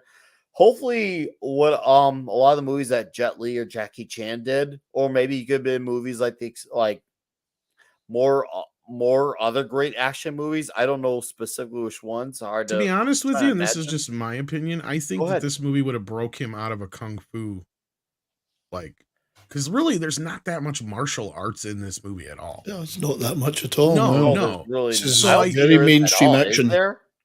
Is there Huh? is there martial arts in this? I feel like it was not all regular really. fight. There's a Pretty couple much just flips, regular kind of fights and stuff like. leg sweep. No, this Yeah. would be mainstream action hero. Yeah. And that's what I type was going to get stuff, to is yeah. I think he would have probably went down like that. Not quite like Steven Seagal necessarily, but he would have had, he'd have done a couple movies like Speed and stuff like that. He'd have been like in a Keanu Reevesy kind of, I could see him doing a couple movies like that where because he's a very good looking guy, right? Like he's very fortunate that he got a lot of his mom and dad were two great looking people, right? Like let's not be wrong here about this thing. Like women like this movie for a reason too, because the guy is sexy. Let's be real. Brian Barth mentioned The Matrix. That would have been cool. Not gonna lie, that would have been cool. Seeing The Matrix. See, that's what I'm saying. He would have, that's the thing. In an alternate universe, and that's what I was getting at, he probably would have had a very similar career to Keanu. In fact, he may have even turned around. He would have been somebody they would have looked at before Keanu if he was still alive when The Matrix happened. I guarantee you that. Oh, because he'd have been right yeah. what they wanted. He'd have been exactly what they wanted, right? Like he'd been like, oh, he knows the martial arts, plus he's got the pedigree and he's got the name, and he's, this whole thing we're introducing. This is like the new wire fu. So his father was the kung fu, his son's the wire fu man, right? Like, it would have been. I could have seen them selling that on that whole concept. So Stumprad mentions a great comment here says Nick, my stump besties, Mike Vengel and his wife, Mike taught Derek Carradine martial arts for his TV series. Mike taught Brandon Lee. Apparently, Bruce Lee did not teach Brandon. You know what? I actually would believe that. That actually makes sense. I can see Bruce being a dad with his son. I mean, yeah, it sounds good for the fire teach son self-defense. But I can imagine maybe it just gave him the bad idea of just seeing bad things happen to his son, so he didn't see it as. Brandon wasn't that old when his dad died either. Yeah, that's what I was wondering. How old was Brandon? He was not very old. Like he had an older sister, I think, that was a little older, if I'm not mistaken. Mm-hmm. 8 years old, yeah. Yeah, he was not. I was gonna say 6, but okay, he was 8. Oh, here's another. And then one. this. Well, I was gonna say real That's quick a big too. This was filmed back in Seattle, and on the commentary, this is actually very close to Bruce Lee's gravesite. So it's kind of ironic. And this was going to be set in heaven at the end of the movie originally, and this was going to have been like the closing scene, and this would have been heaven. And then they decided to put it earlier in the movie, but they said it was. And of course, Brandon is buried next to his father, Bruce. But they said it's very, very, very close. So it's kind of the tragic, sad, sad scene because this was supposed to be heaven, their representation of heaven in the movie. I didn't know that. Hey, I just thought it Mr. was just Tickle giving Trunk that backstory, said yeah. something I wanted to address, which is he's talking again about Mark Yeah, go ahead. Dacascos. And I was trained by Mark's dad, Al DeCascos. And Mark is a great martial artist, and he was the major bad guy in the last John Wick film. Yeah. There's a lot of John. Great That's actor. the thing. Maybe I'm more right than you'd think about the whole, like, in an alternate universe. I think you're Brandon Lee does have Keanu Reeves' action fucking career because, you know, considering the stuntman who worked for Brandon in this movie ended up going on to John Wick. I think John Wick. there would have been a direct line to that, like, right? Like, so it's like weird, like in this alternate Mandela effect universe, Brandon Lee is in Speed and and Ronin and 47 Ronin. Yeah, if he hadn't died, I bet he would have been John Wick. Could have happened. And John Wick. Yeah, could have happened. It would have been Brandon Lee's comeback. Yeah. 47 Ronin. Yes. Maybe he could have been the villain for John Wick. Can you imagine that? Keanu Reeves versus Brandon Lee. That would have been funny. Yeah. That's the thing, because Keanu, I don't know if he ever really meant to go into that act, because I think what led Keanu down that action road was doing Point Break, really. And I then can after actually that, see this too. Speed kind of solidified it. Yeah. Oh, yeah, definitely. I was going to mention this, and Dearest beat me to it, but yes, I can actually imagine, like, I'm like, why is this guy moving like this? And slow man, shut up. He's just fast. You can't keep up with that shit. You're old. Some shit like that. It would have they could have played off the banter like his speed, like, and they could have made like some it was this loghead guy, some shit like that. They could have, they could have definitely had Arnold and Stallone do the boomer. Hey, yo, joke what's about that it. tattoo? Oh, it's an eagle. Looks more like a crow. Yeah. Hey, Hilarity ensued. What's with the makeup? What are you some they rape masked chick or something? Yeah. Yeah, no, they Brandon Lee could have been he could, you know what? I'm gonna say it, and this is a bit of a stretch maybe for some, but I think he could have been a badass with a much better script on Michael Morbius. I'm standing by that shit. If they get a much better script, he could have been a Morbius. That they actually had a good script and story. And yeah, maybe they could have actually made a Shane Deer's right. Yeah, a Shang-Chi work too. He could have actually been a Shang-Chi as well. He would have not been Soy-Chi, unlike the guy who played Soy-Chi. That was my name for Soy-Chi. They changed it so much from the comic book that it's not even the same character. No, they gave that character all. No, I'm not even going to go into it. We'll have that talk for another time. Because Brandon Lee, we're talking Brandon Lee. I don't want to talk about Soy-Chi's sister and the legend of the bracelets. So, well, that's a cool shot there. Badass scene here. More bands performed. This is at a time where you had Cannibal Corpse, you had White Zombie and Airheads, and we get more movies with bands, playing. So I love this shit. It's a time where shit was rocking, and this shit gets real here. I love well, that's this. where they changed the original character too. So Barr, said he wanted the original Crow character was just an everyman. I think he was a plumber in the comics, if I'm remembering right.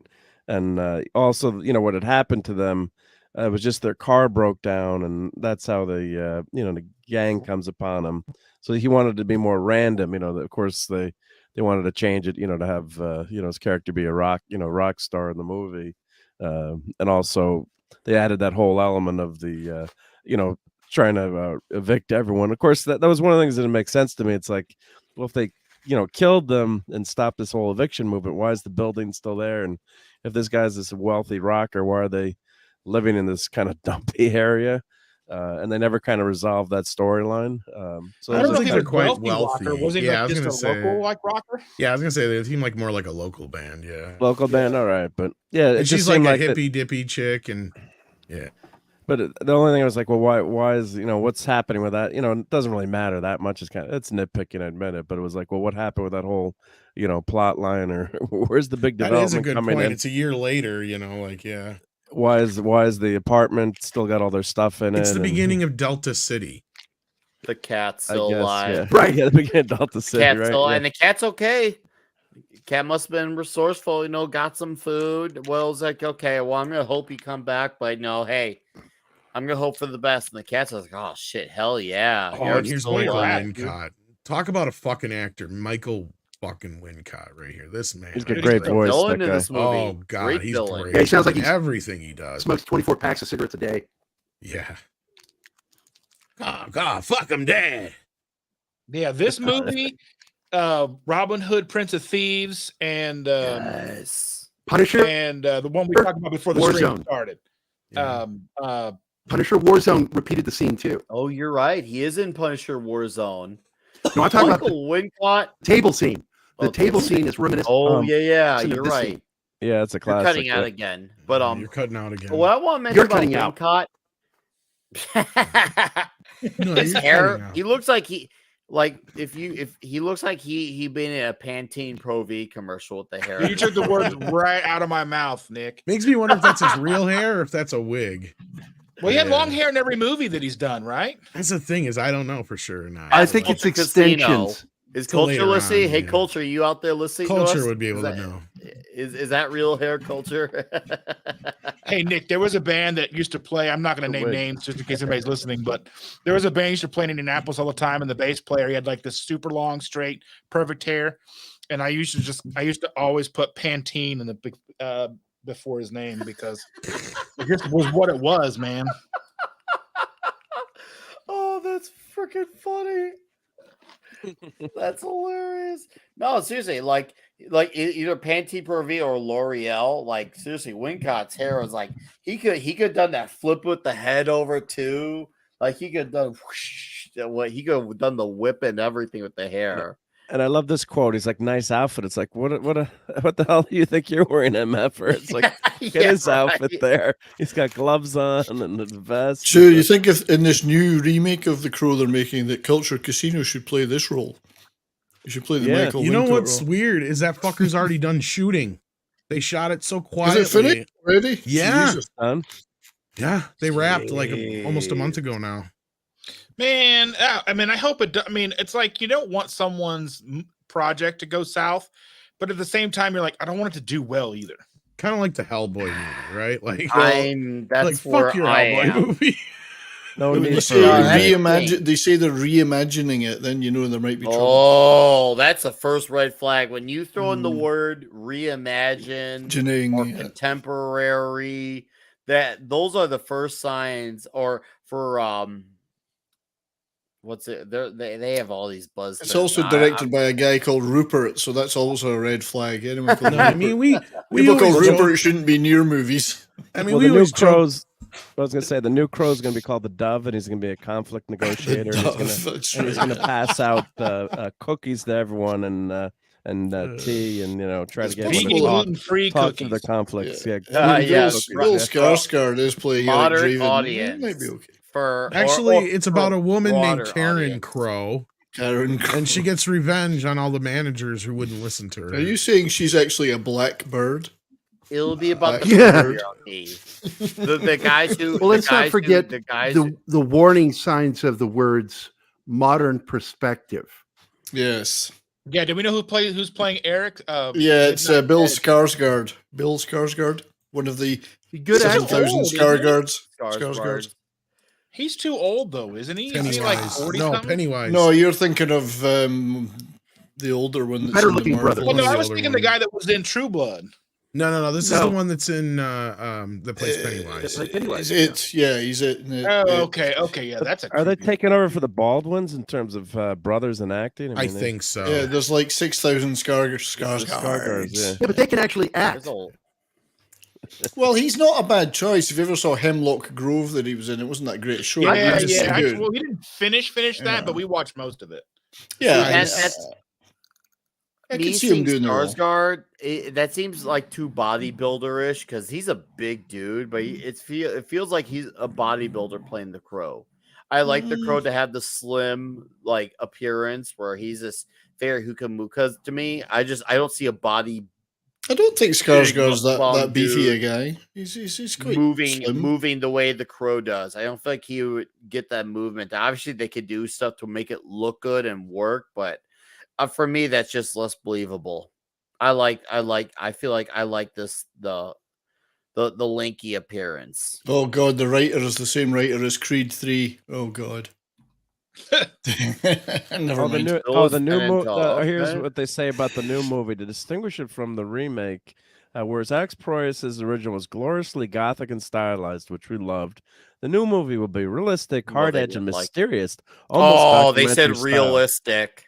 Yep. Yeah, that's another one. You can't have a realistic rooted movie in where somebody comes back reality. from the dead. Exactly. Good point. Yeah, good point. So yeah, I really hope they get it right about the people who return from the dead. You know, like that happens every day. As long as they get his pronouns right, I'm happy. As long as the pronouns it's are Crow right. with an X. That's Croaks. Croaks. Croaks. That's a croaks. So does he croaks at the beginning of the movie and then is resurrected? I don't know. Okay, who knows? I don't like the writer being the Creed 3 writer, though. That's not a good sign. But see, I mean, I probably won't watch it just because I didn't watch any of the other probably Crow won't movies. either. I'm very shamelessly set in my way with this Brandon Lee movie. Like, I would have been fine if they even never just came out with a sequel. Well, that's what I was going to say before. Is we joke all the time. Highlander only had one movie, etc., like that, and all that kind of stuff. What do you mean? Regardless, joke? at least, yeah, I know, but there's a second one. No, Highlander. There's no second movie. That third one's not too bad. Come on. But anyway, no, like in this case though, there is only one Crow movie. The rest of them are so fucking There's just no point. bad. Especially that second one. It feels like such a cash grab.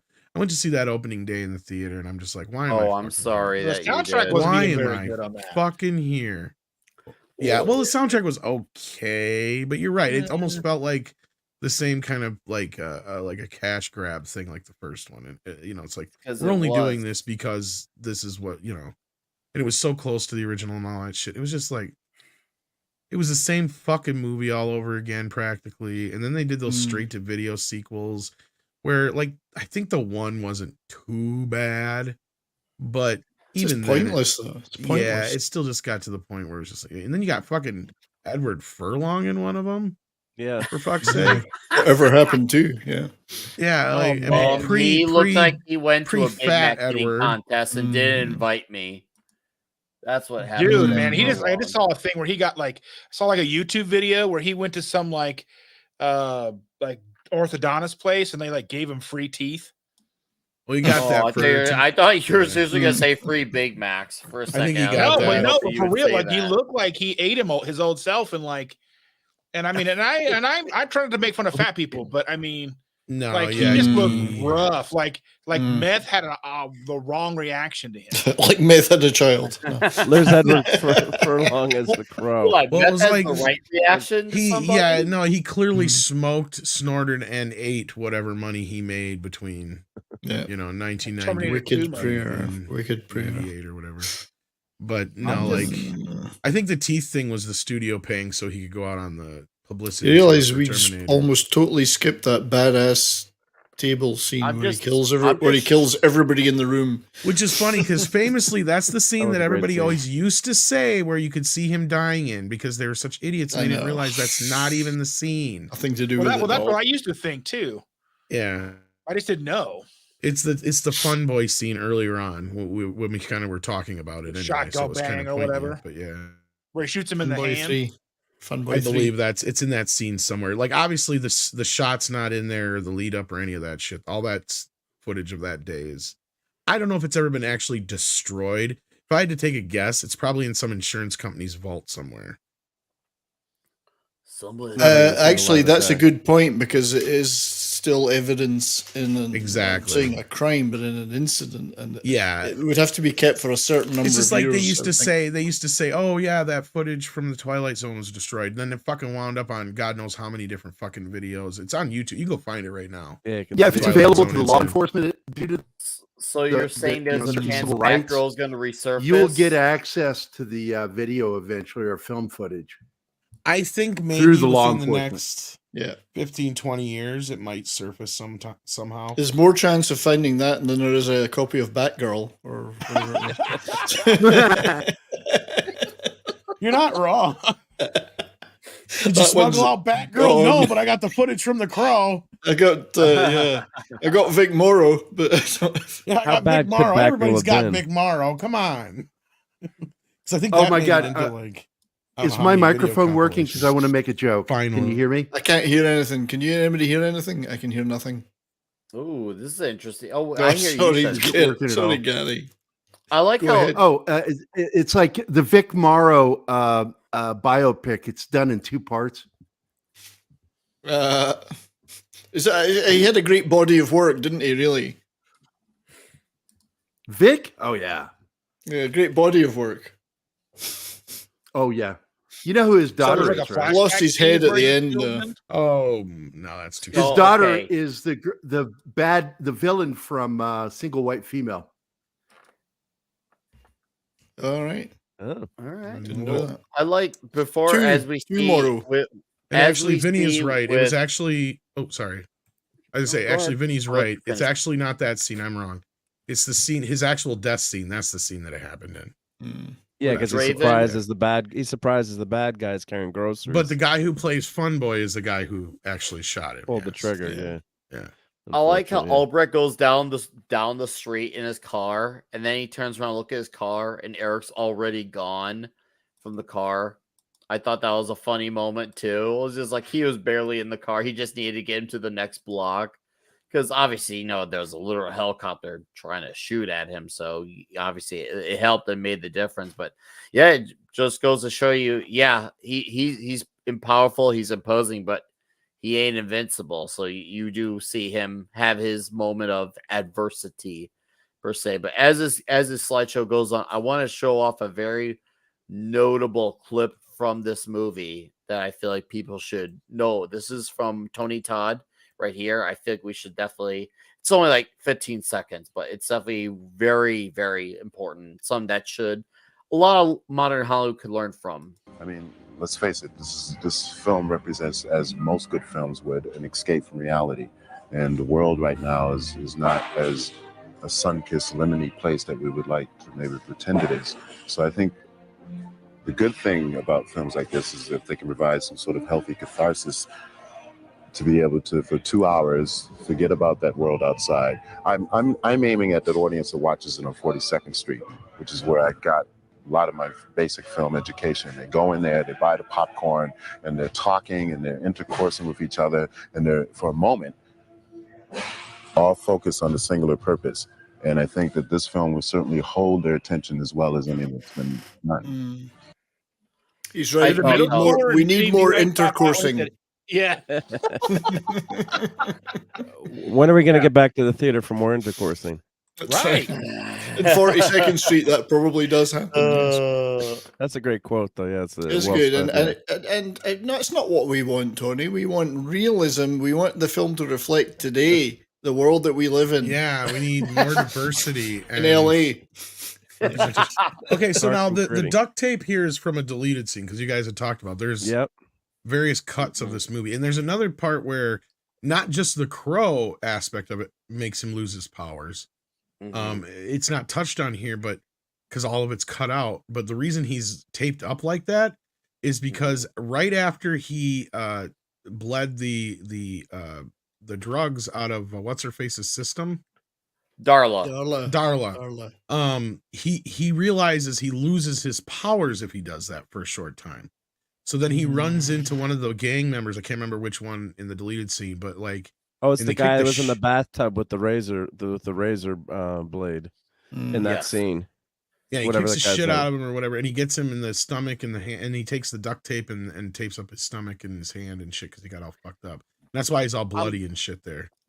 I'm glad you mentioned that because there's something we forgot to mention earlier about with Darla's character. That scene before her character development moment where she realizes she needs to be a better mom for Sarah.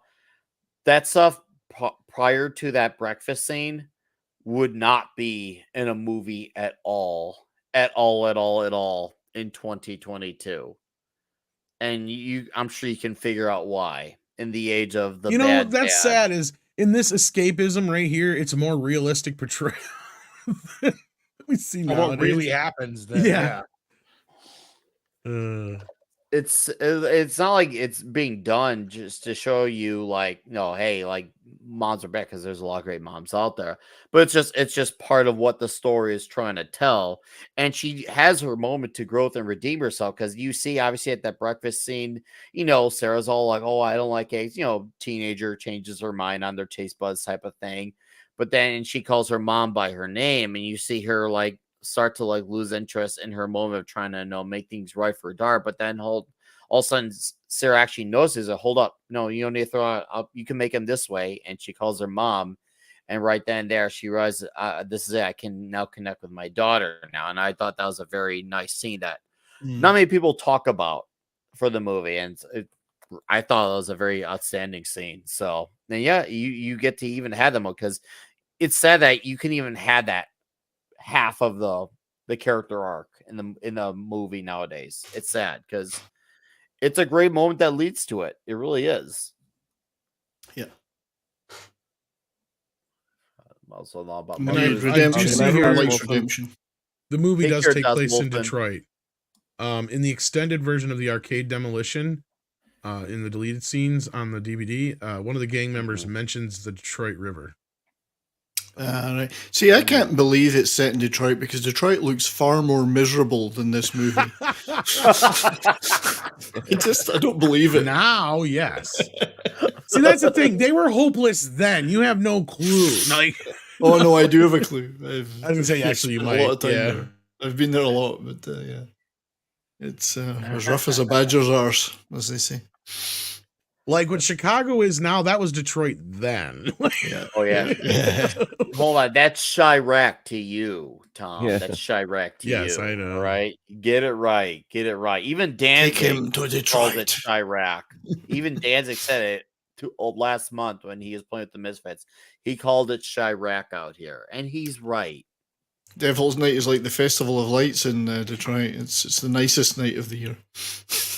We call it Hackers Night back here. We'd go out, and not that I ever did this or condone this, but potentially eggs were thrown at certain people's houses, or toilet paper and shoes up in the, but harmless stuff. But relatively you harmless, shouldn't do that to your own parents' house, Mark. That's terrible. Yeah, that'd be really bad. Yeah, Nick, before Chicago was Chirac, Detroit was the D in the DMZ. So, oh yeah, they were the dong of it. They were the dong of it all at one point. The Detroit militarized zone. Yeah. Yes, that in Gary, Indiana. So Detroit was the dong. Yeah, Gary's bad. Gary is that's where the Jacksons are from, isn't it? Yeah. Yeah. Gary's the hair on the balls, and Chirac is the balls itself. That's how it is. Well, you should know there's an area around where you can shoot all over down there, and you can hit like Illinois, Detroit, and Indiana and Wisconsin all within like a couple hours drive. Yep. Yes. It's crazy. Deeply. Indeed, you gotta drive through Indiana to go from Michigan to Chicago. Yep. Yeah. Yep. That's where I'm at. Yeah. Rough stuff. The other thing, cool thing to mention in this movie is I was just thinking with the shot with the shot of the crow, there's how well trained these birds were, these crows, and not CGI, and they discuss how they train the birds to go in, and the director's comment said some of these birds were smarter than some of the actors. Yeah, I was gonna say actually the birds are pretty smart. Yeah, I mean it's just amazing. It's easy when you glue their feet to the floor. Oh, they never did that. But they're just so well trained. I mean, and of course today they'd probably do CGI, right? And it would have been Oh yeah, $5 says the new crow, and it's going to be CGI. Yeah, that's right. There's no future in being a crow trainer anymore. That trade is gone. That honorable old trade has gone. Yeah, because the last scene at the end of the movie, they said the bird does it on one take, where they lands on the gravestone, drops the ring, and then that's cool. And it's cool, one take, and the guy was like, they're listening to the talk about what to say to the bird. It's like, go into the room, fly around, make some noise, and the director's like, yeah, damn it, then the bird just does it, right? It's and the bird is going, I can't believe I used to work with John Gielgud and did Shakespeare. I'm doing this now. Good God. Is it ravens or What crows? if they're ravens, not crows? Oh, the ravens. Yeah, so this is a werewolf- raven. This is a werewolf raven Phoebus for the is, yeah. movie. Yes, that's true. They're This smart is a birds. They are raven. smart. Ravens are very intelligent. And then they added that Edgar Nevermore, Allan dude, nevermore. Poe quote. Doth quote the raven that Lee quotes, and that was added by Lee, I think, if I'm remembering right. But that was a cool, tie that together. That's the double bill they should have put out: the Crow and the Raven. Yeah, the old horror movie, The Raven. Yeah, they should have put those out as a double bill. Nevermore. Yes. Crows are some of the smartest birds around. Guy at NYC trained crows to pick up change in shiny objects. He quit his job because he was making so much. That is awesome. That's I know this badass. shiny objects thing. I keep getting crows landing in my head and trying to pick it up. Well, he's got to be picking up some pretty fancy shiny objects to be able to quit your job, because otherwise that crow's working overtime on just change. Like, even if the crow finds you like a quarter every 10-15 minutes, that ain't shit, right? Maybe find some good rings. That's what I'm saying. It's got to be, yeah. But have you seen people in New York City? Change adds up quickly in the city. I get you, but I mean, you figure it's got money to a bum fly. makes in Chicago. He can only fit maybe one or two things in his mouth, so he's gonna have to fly back somewhere and drop it off. So I mean, even if he has just like a moderate flying area around the area, like even then, it's still like. What are you, the human rights representative for the No, crows? but I'm just thinking about the motherfucker deserves a better situation to work. I'm sure he works for nothing but birdseed. Did he teach the bird to steal iPhones? That'd be more. Well, it could be that's what. Or they could do. AirPods snatch them out of your ear. Shiny things. They'll snatch food out of your hands. Yeah. It's a little shiny. Seagulls will do that. Oh yeah, those are seagull bastard. They'll take food some right out your bitches hands. swarm. Yeah. And their case is for $2. Tom, it was a murder of crows. Thank you for $2, Tom. And an Appreciate it. unkindness of ravens. Well, you'd appreciate this, Nick. My brother were on the Jersey Shore eating Manca pizza, which is, considered some of the best pizza around. So he gets his slice, right? And a goddamn seagull swoops in, is fighting my brother-in-law for a slice, gets away with it, but then drops it cheese size down on the boardwalk. And my brother-in-law ate the pizza. Oh, God, no. That's the birds funny you wouldn't come mention back. that.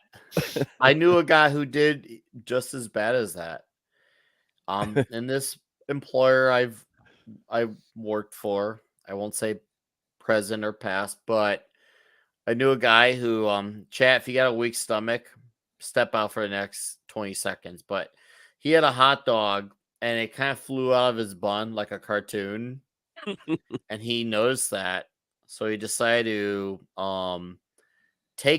just pick it up with the bun, and he picked up off the ground at work with the bun and just started eating it again right in front of all the workers, including the boss. And everyone was like mortified that he ate that hot dog off the floor at a workplace. And he looked at it and was like, "What? It's fine." And no shame in it. No shame in it. Yeah, I was like, tasty hot dog. We all from know the that ground. guy. Not gonna waste food. Yeah, he did. We'll say at this location there was around 80 to 100 it's the 5-second workers. rule, as Vince says. 80 to 5-second 100 rule. workers. The building had been open for 10 years at that point. So yeah, and that floor it's taken a lot. So yeah, that was a thing. But anyways, let's get to this damn final fight scene, because You got it in 5 landing. seconds. That's become the 10-second rule. In Nick's case, it's the 10-minute rule. I think it's. Well, this is the Jersey Shore boardwalk with how many thousands of people walking through it, and bird do and stuff. Well, anyway, Must that's be enough millions of seagulls just waiting for food there. Yeah. Damn seagulls. Damn seagulls. The rats of the sky. Oh yeah. I was Anyway, going to go off on this is about good a rat stuff. story, but I'm not going to talk about the rat. That I'll save that for Orlando. The rat Biggest story. rat I've ever seen in my life was in Chicago. I And bet it that, was in Chicago. with Madison or whatever that main drag is up and down there. The shopping, biggest rat I've ever seen in my life, right down the street. Must have been about 2 feet long. Incredible. That's a boulder of a rat, Yeah. dude. Jesus. Oh God. We ran. We ran across the road. Now, just imagine being Eric Draven and you got some guy named Top Dollar fighting you and trying to stick it to you. Like, I don't want to lose to a Top Dollar. And he's Fuck not that invulnerable shit. anymore either, right? So Yeah, that's right. because the crow got hit pretty good, but luckily the crow did strike back because I think he may have glossed over some scenes, or maybe it she did went down the because shaft. Yeah, she he had his revenge on she the went shaft. down the shaft though. She right? did go down the shaft. That's true. Eyes and all, like it was a bloody facial if you think about it. Like that shit was shot for shot nasty. This would be tricky to film. I mean, even in a studio setup with a lot of safety features. I mean, there's a lot of water flying around there. Some fairly tricky places to stand on and do action. yeah. One slip on that sword or whatever. Yeah. That's I mean, there's the heavy stuff there. I mean, I'm assuming they're not on wires of any kind, but I could be wrong. Stunt Brat would know. Cosmic Vader, I'm Dick's Division. I mean, the Dick's Division, we're all about our phrasing here. All right. And these guys just happen to be. Brian said shaft. Dick She went Associates. down the shaft. She did go down the shaft. Yeah. That was expert phrasing. And by back me. up You it know, again. yeah. And down it again. And she's not the only one to go down the shaft. Top Dollar has his moment of shafting too. And he gets it both ways, in the stomach and it. Well, you're about to see. You're about to see, because our boy here has his moment of heroism. I don't know if you want to call me hero, but we'll call it a moment of heroism. Well, he's taking out the trash, and that's good enough. Yes, he is absolute. He's saying that he's burning that motherfucker down. Is what he's not just taking it out. Yeah. He is putting in that can and then setting that can on fire. Is what he's doing with each and every last one of them. He's like, I'm gonna burn these motherfuckers down, guys. It's a great final scene, though. Well shot. And, absolutely. And if anyone out there hasn't seen Dark City, go watch Dark City. It's more of a great mystery movie. sci-fi movie, but just a lot of the same atmosphere.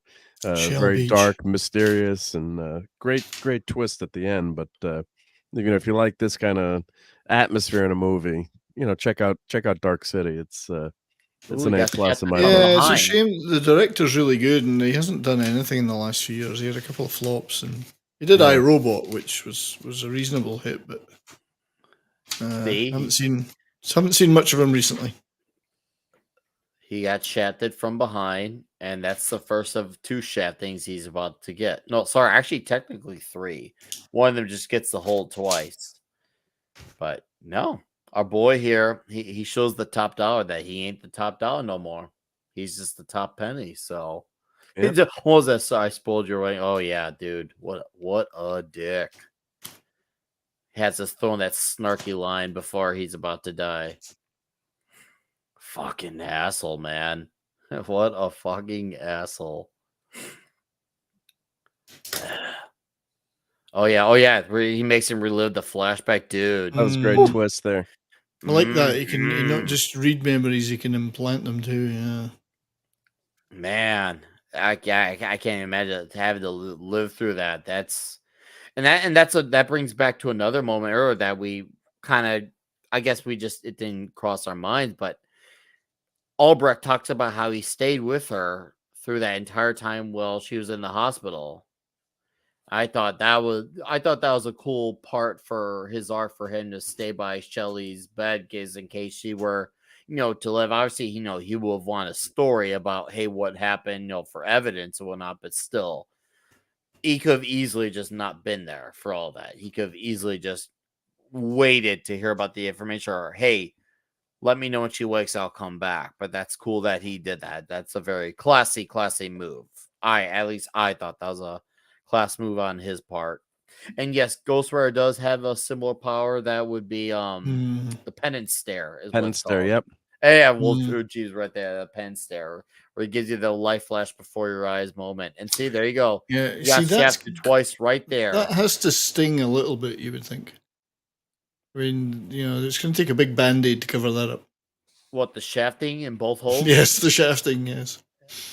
Well, look, you can see his mouth and his stomach. I mean, dude. It's kind of got that It looks like Drew inserted into the stomach.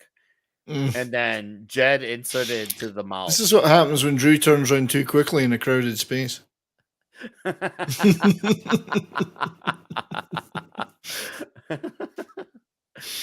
Hashtag beware the Drew. Beware the Drew. Chef That's not and going to all. buff out. That's right, Jonah. It's not going to buff out. No. Little duct tape could fix that, maybe. Oh yeah, well, Is absolutely. everything You need right? red, green, a bit of duct tape. Yeah, some duct tape. Some holes, Maybe you need gaffer's tape for Yeah. that one because it's kind of severe. Yeah. some holes you cannot patch up. Just saying.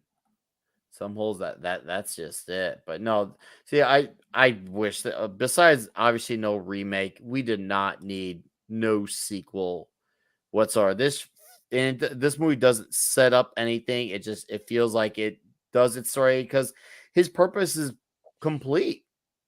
He does what he set out to do. He got what needed to be done.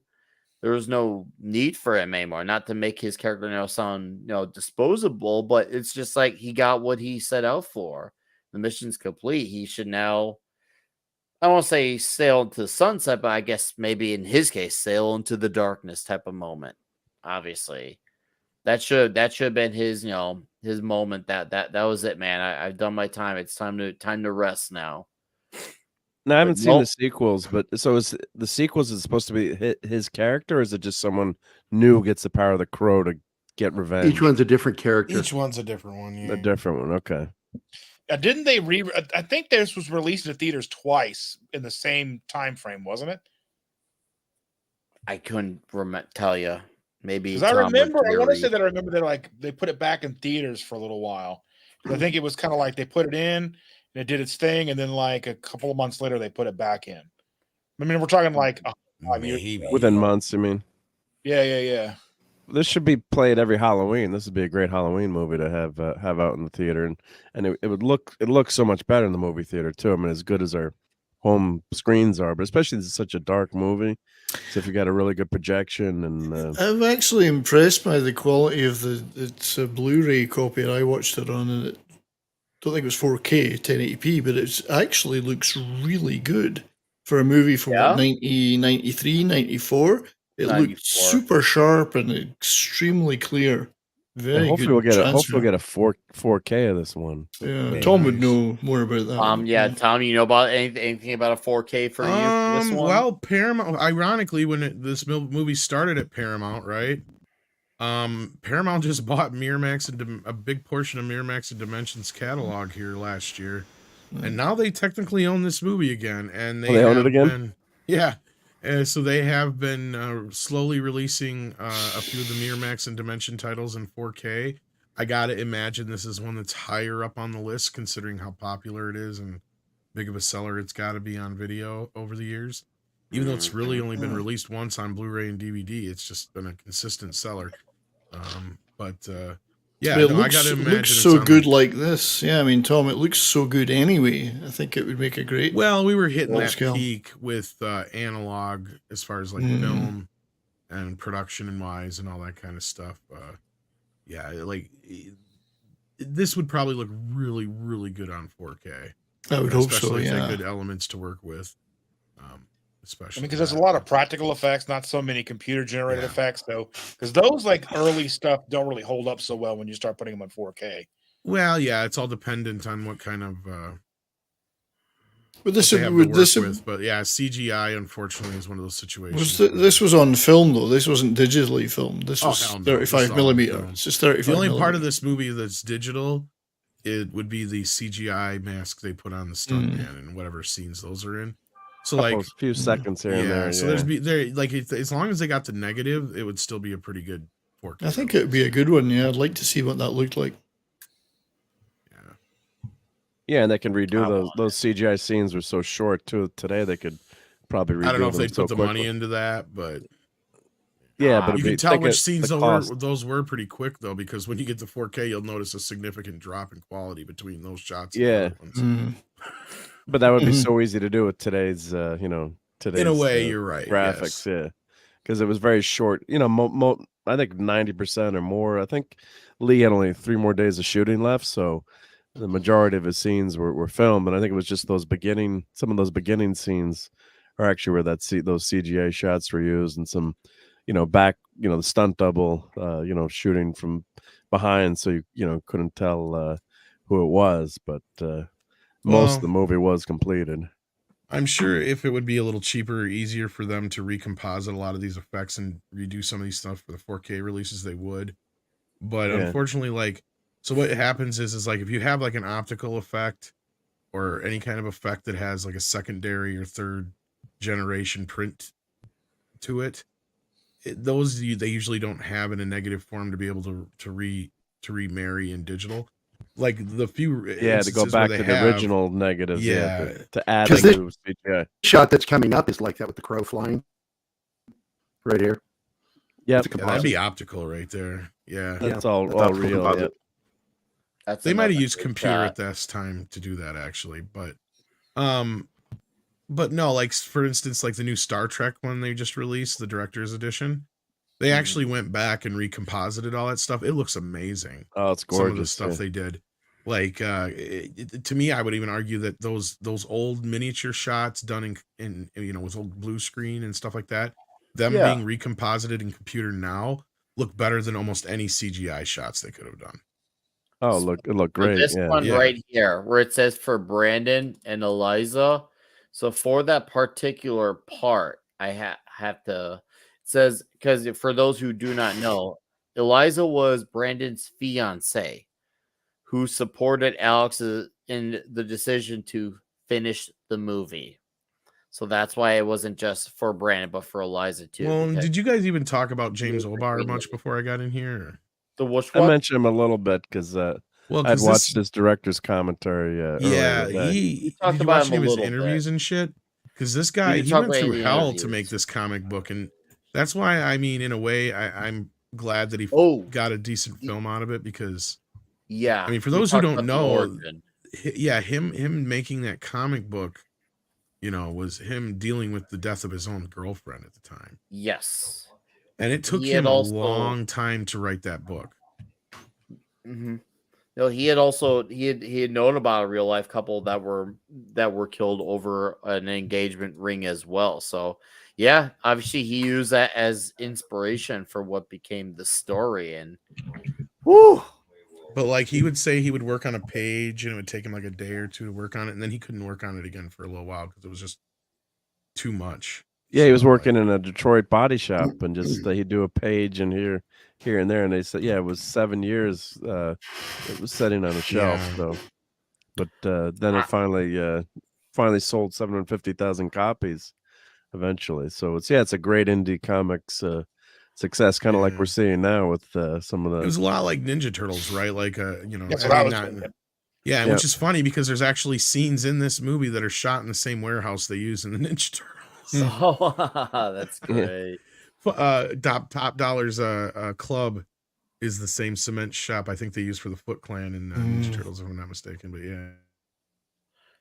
that is awesome, Werewolf Jeebus. I see your comments. I say you talked to James O'Barr about, and see, I'd see that. I'd say that's not just therapy, but I'm just gonna emphasize with the word catharsis. That is that. Well, what made it most difficult is that what's her face in the book, the character in the book that she's based on is actually he drew her to look like her.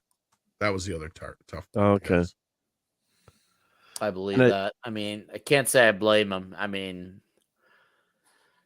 and I guess you could say it's a more nuanced way of doing a self-insert. Yeah. The other thing I trying to remember from listening to that today was I think Trent Reznor was going to be in one of the scenes in the movie. Thank you. Yeah, my voice is so messed up. Yeah, was going to be in the try to be in the movie too, but I think they had an album was due and they couldn't take time off. I'm trying to remember if that's who it was, but he was. Well, Iggy Bar was in the band too. And he ended up in the second one, but he was meant to be in this one. Yeah, he was going to play Fun Boy. Yeah, that would have been awesome. Trent Reznor was once again like Marilyn Manson, another guy who had the super black hair, was a skinny rink-a-dink, definitely popular in the scene. Very heroin chic. Yeah. Nowadays, you look at him, he looks nothing like he used to. Now he's fucking super buff as shit shredded. now. Yeah, he's super buff, and he has really super short hair nowadays. You wouldn't even recognize him now, Trent Reznor. But obviously, this is from the area. I think they were going to where- have Wasn't there a beef between him and Marilyn Manson? Yeah. But there's Yeah, been okay. beef between everybody and Marilyn Manson. Yeah. Oh, No, Marilyn there was Manson like a and partnership, Fred Durst and then they like and Eminem, and they were got the ugly with each egomaniacs other. of having rivals. Say that again, Gerry. I said they worked together, and Oh, Trent yeah. Reznor Yes, they and, worked and together, Marilyn, toured and together. then they That had was like this ugly early on. breakup. Yes, and it's been that way kind of since then. So, no, Manson's had issues with everyone under sun, the same way Fred Durst did, the same way Eminem did, even to the same way even Dave Mustaine did. Got a lot of dudes like getting into the rivalries. Even Kerry King at some point too had a lot of issues with a lot of people. Yeah, it was a time when people just had fights just to have fights. I'm sure some of it was legitimate. I'm not going to doubt it, but there was definitely a lot of ego at play. But when is there not ego at play? To be very fair here. Trent is mad at Maryland for saying he was involved in illegal activities for them. I'm sure Trent had his part in illegal activities. I'm not going to doubt that, but you can tell he's definitely not invested in them now. Marilyn Manson, I mean, he kind of looks like he went the opposite way nowadays. He definitely age did not do him favors.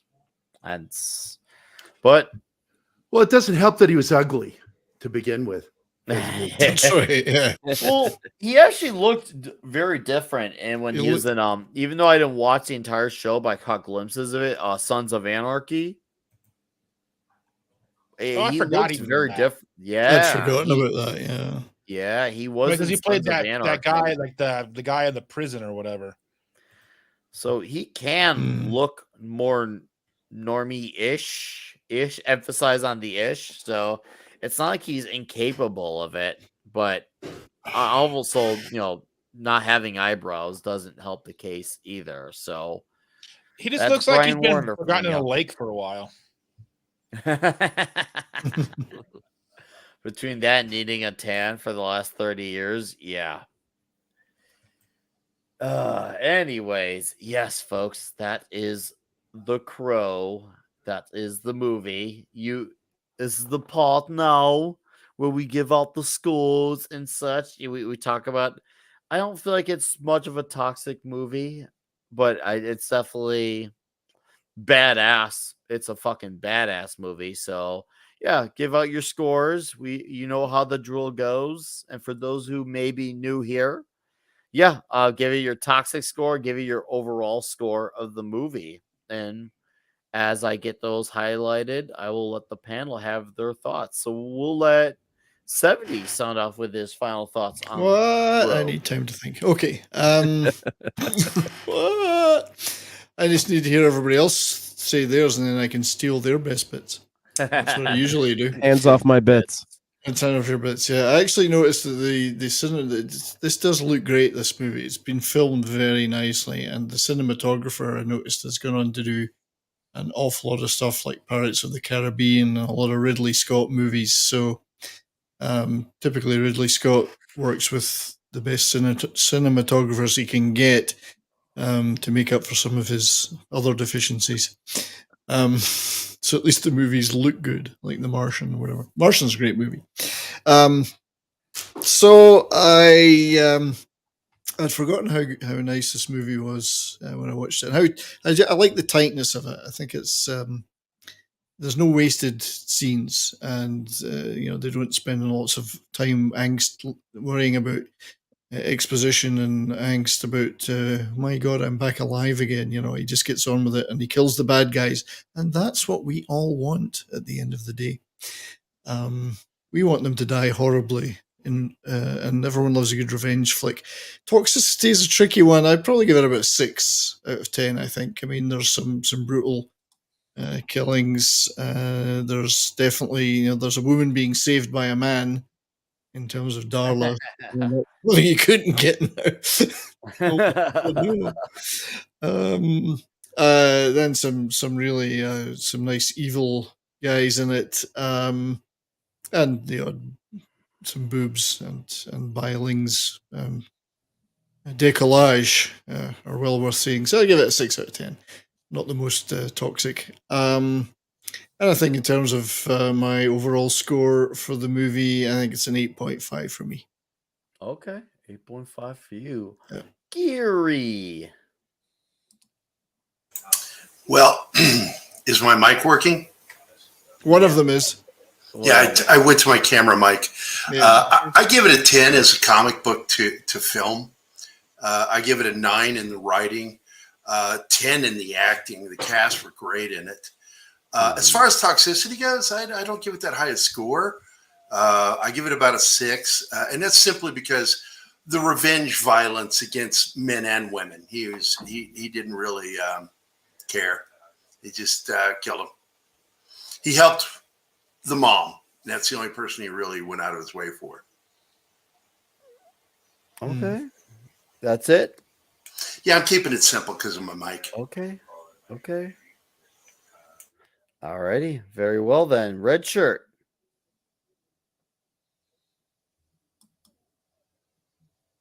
Red shirt. We'll get back to him. Moving along. Here. No, I'm not. Be seeing you. I hope red shirt's all right. He'll be Dustin. back. He'll be back. Dustin, you alive? Yeah. Okay. Go ahead and I'm go. alive and kicking. Yeah, so I think I mean overall score movie gets a 10 out of 10 for me just because I mean not only because it's a great movie but because it had the cultural impact to me at the time it came out, me being fresh into high school, and it influenced so many of my peers. I mean, not only like with just the Eric Draven dress, with like even the way Sarah dressed, like the flannels, the skateboard, the undercut with the hair pulled back over it. I mean, I had one of those. I had long hair shaved up, you know what I mean? Everybody had one of those. As far as toxicity, I think you can look at it a couple different ways.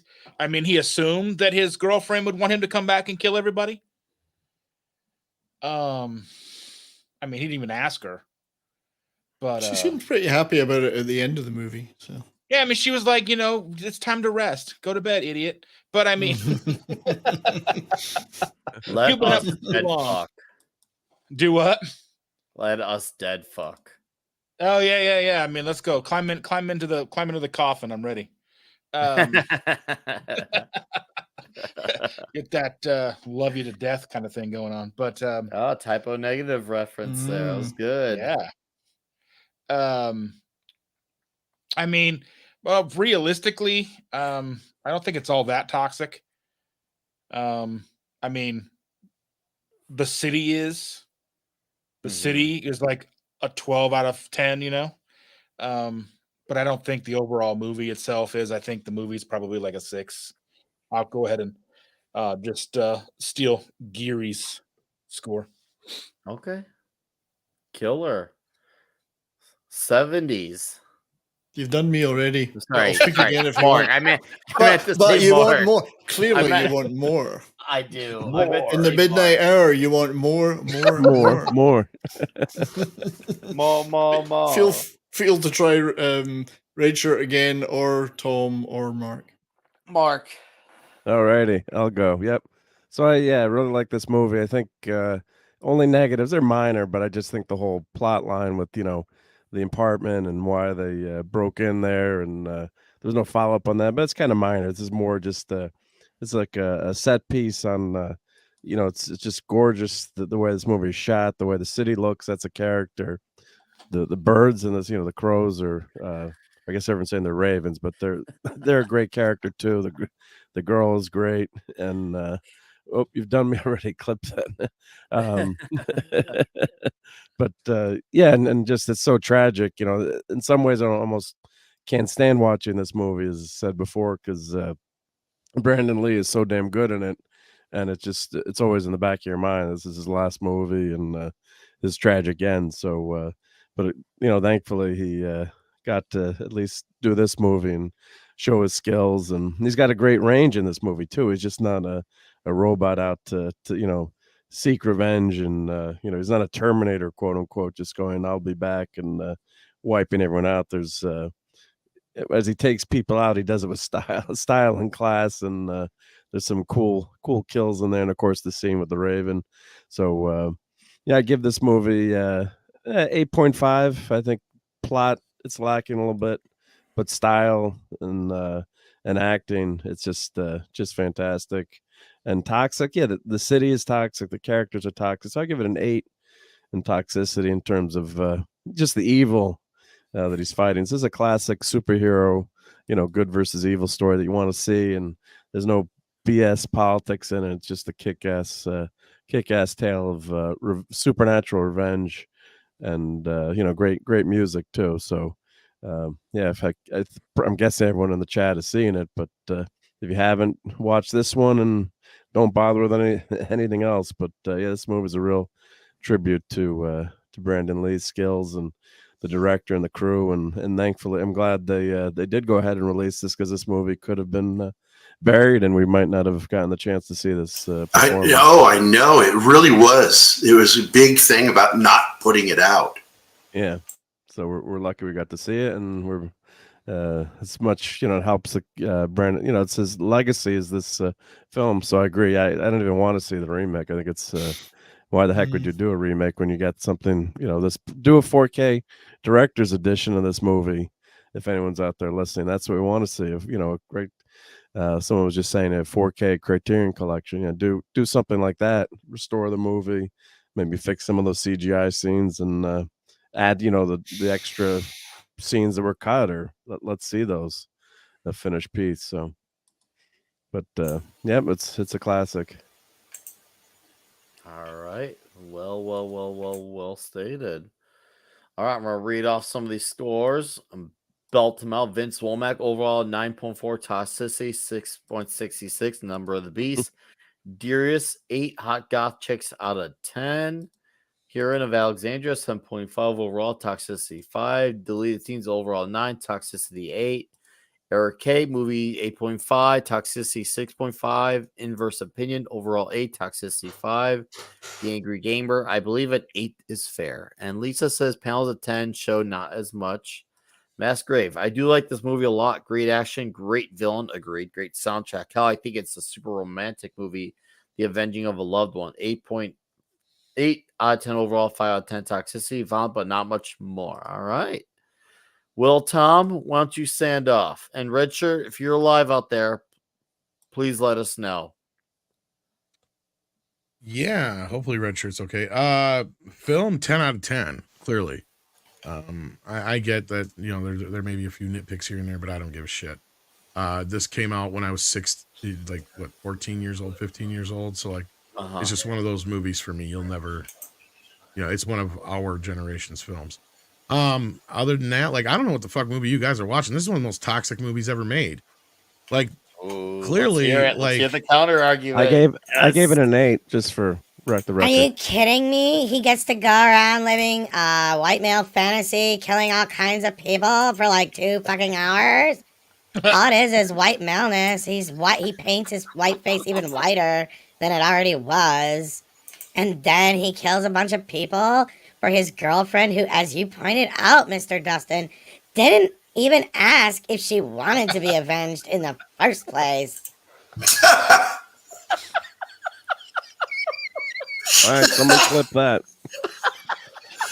I mean, seriously? Oh, good. This is a good Jonah Hex right here. Oh, boy. And all the men in this movie are such male chauvinist pigs. There's only one woman in the whole movie that's not dead, and a little girl. I mean, not to mention he killed Skunk, who was special needs. Yes, and there's only one black person in it, and they die. 2. Well, I think they both die. There's both die. 2. 3. 2 SJW. This is a horrible problematic film. On so many toxic levels. It's not even funny. I mean, So you how come give it- the Crow can't be in a same-sex relationship and defending the life of his loved male or female counterpart? Like, who says the Crow can't be a sexy chick? Okay, just don't you be looking at her. She is not there for you to She's masturbate not for at. you. Ooh, Dearest has a good point here. Portraying the cop as a good person. Yeah. This movie gets 166 for toxicity. I better go throw out all my copies of this movie then. Oh, that is so good. Oh man. No, I Well agree with you said, guys. In Tom, the and general SJW, sense, like, Tom. no, I don't find this movie very toxic at all. But yeah, there's that element to it. It is a bit of a revenge porn fantasy in a way. I hate calling it that, but it does. Like somebody just brought up Death Wish. Yeah, it really is. Yep. It's one of those movies. Let's not beat around the bush. I'm not going to pretend that it's not, but it's so stylistically done that it rises way above just the standard revenge film, right? Like it has such flavor to it, besides just the historical aspect of it and all that kind of stuff. I mean, the film it's cinema, right? It really is. I don't know how to put my finger on it, but it's just when you think of that ultimate, like, movie as an art form kind of thing. Right. This is as close as you can get to it still being an art film, but being commercial. Like, it's that fine, perfect line. Like, I don't know how else to explain it other than that. Like, you can't really change too much of it than it already is, or it starts to fall apart. Even the stuff that we're missing in it that would be really cool to have, that full 2.5 hour cut or whatever, it doesn't matter. The leanness of this movie makes it a brilliant story overall and a nice, tight story. But the element of how everything from how Eric is portrayed to where, like, this is one of the trivia things I didn't get to real quick. Brandon Lee and the director did not like how the makeup department was making him look. So from after that first day forward, Brandon did his own makeup. Yeah, we talked about that before. Yeah, I'm sure you guys may have brought that up. So yeah, so that to me alone just shows the realism that went into this. And then you have the surrealism, right? Like the city we keep talking about. Yeah, even though it's technically Detroit, it was shot in, I think, Georgia or some shit like that. And then on top, you add all that, it looks like Gotham City almost, right? It has that Tim Burton Gotham City feel to it, where it almost feels like it doesn't really exist in the real world, but yet it does. Even if it has like a mega city or like we brought up RoboCop kind of feel to it, really has that stylistic note to it. And again, not to keep going on and on and on, but I would love to see the Skull Cowboy cut and some other shit like that. But as is, I think the film works brilliant. It was Brandon Lee's denouement, or however you want to put it, and we lost what could have been a huge star with this film. I feel like this could have been the film that launched him into the stratosphere.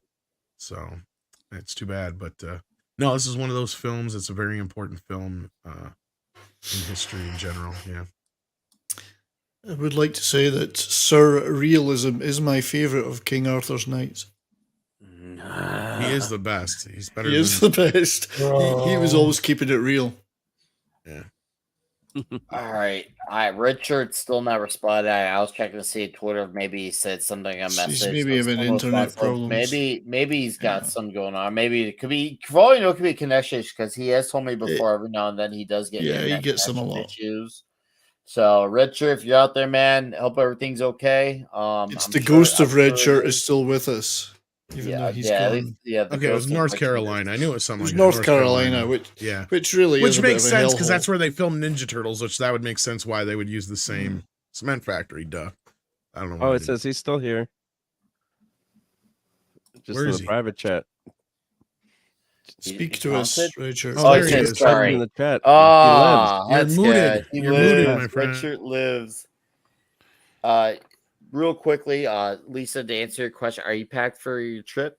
Here's the very direct answer. No, I'm not. But I will be. You want to know how long it takes for me to pack? And this drives my girlfriend crazy. You want to know how do you long it takes transport me your to pack? pizzas, Nick? How do you transport the? Do you have a special cooler for them?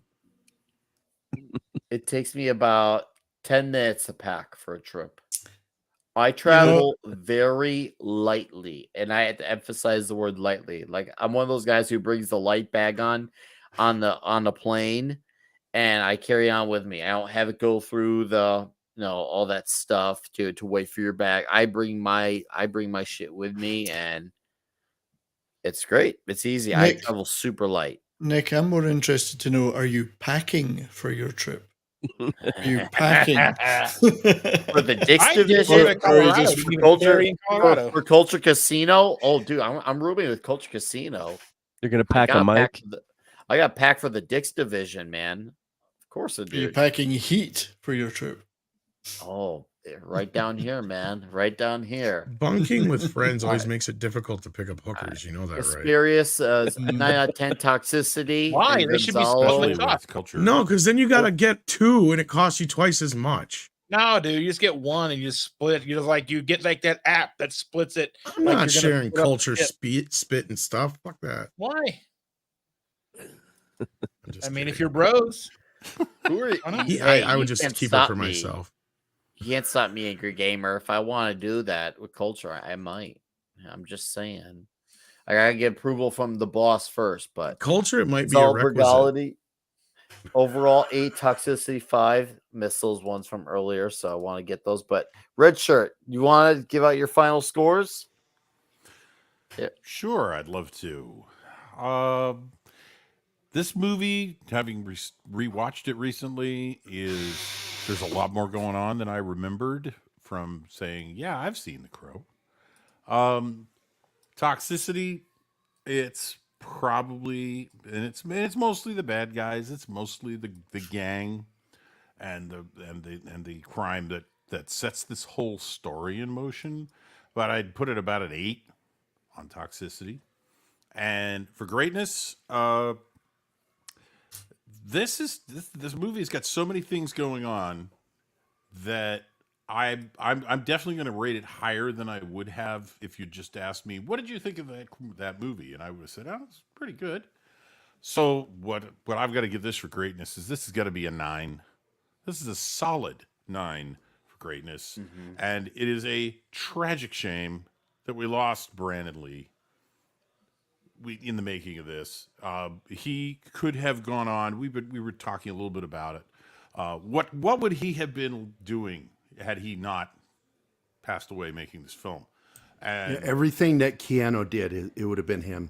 yeah, exactly. I mean, he could have had Keanu Reeves' career post this movie had he lived past this movie, which is terrible. I mean, it's really a shame. So yeah, I'm going to give this one a 9, solid 9 on greatness. Loved the movie, really enjoyed watching it again. Would recommend it to anybody. Say, no, this movie's worth your time. You should watch this movie. That's what I'm going to have. Agreed. Thanks. Yeah, no, thank you, sir. All right, I got something to present from Mr. Vince Womack from The Gilded, and I think this is what could have been our feminine crow. Right there. Look at that feminine crow right there. It looks like Fruza Balk from The Water Boy. That's what I thought it was, just Fruza Balk. That looks like Courtney Cox from Friends. Yeah, it does. Is it? It could be. I never watched Friends, so I couldn't tell you. But anyways, for me, I'm going to do a 9.5 out of 10 for this movie. The only 0.5 it gets is for the very, very simplistic story structure, but everything else that happens is absolutely astounding. The fact that they take all these types of, like, whether it's you can interpret it as a romance movie, superhero movie, action movie, an action movie with glimpses of comedy. Like, there's a lot of different genre tropes going on, and it works effortlessly. The cast is absolutely freaking awesome, too. The action is badass. It still holds up. You could still watch it. Like, it's aged beautifully, too. And it just on a cinematic level, it looks absolutely astounding. I mean, the soundtrack, both the composing and the very, very rockin' soundtrack, absolutely glorious. So I'm in love with this movie, and it's something I will continue to watch for as long as I'm alive, pretty much. So, yeah, 9.5 out of 10 for this absolutely fucking awesome movie. Toxicity, I'm probably gonna go with a 7, because, dude, this city's fucked. This city's like Detroit got into an orgy with Chirac and then said, Gary, I need you to stick it in the dirty hole. So Gary, Indiana stuck in the dirty hole, and then boom, you had the crows. You say Gary, and immediately I'm like, why are you talking about me? So yeah, that's my score, man. It's a very toxic movie in that way. And also, yeah, I mean, revenge fantasy, if you want to call that toxicity, well, then this is a revenge. This is a revenge fantasy that, well, kind of actually played out. So, yeah, I love this movie. It's absolutely incredible, and you should watch it again. If you've already seen it, watch it again. If you somehow have not seen it, this is the great time in life to get into it now. So, anyways, that is about it for this episode. We'll plug our channels. And as for next week, not just next week, but the next month, we're going 007 style.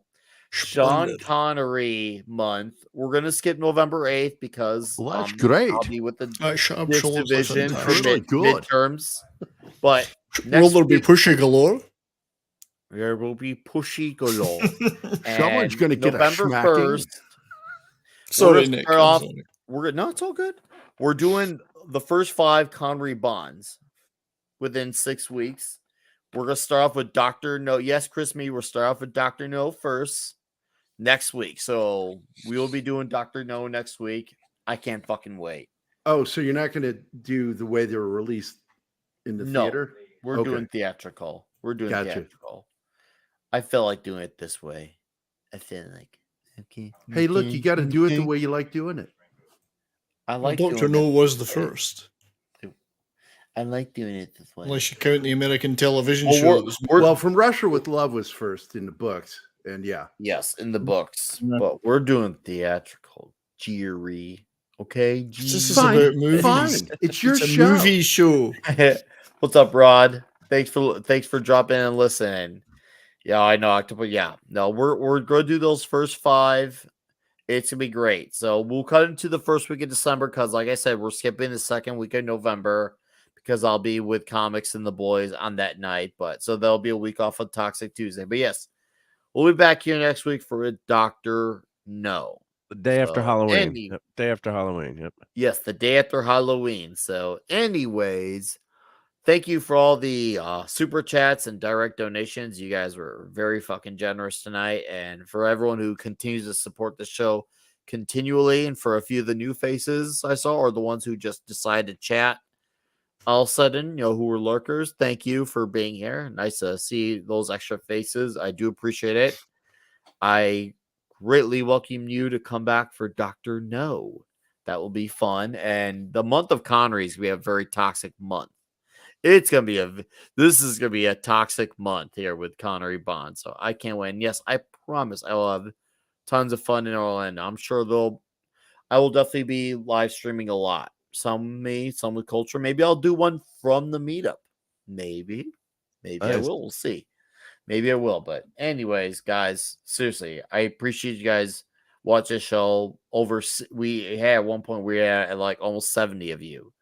Fucking crazy. Seriously, thank you guys very much for supporting this show. And of course, Mark D, who stuck it out, even though he's got the China V, he's still hanging out with us. No, Mark C with the big seriously, D. Shout out to Mark D. Mark C with the big D. Made this happen, guys. Mark, just try it like in the movies with all the needles in your chest. 6 or 7 of them. 6 That's or 7. the cure. Well, that's how I made it through the show. Yeah, my voice basically held out, but thank you. Yeah, so I don't know if I was going to make it, but I survived. All right, Red Shirt, I'll let you go first.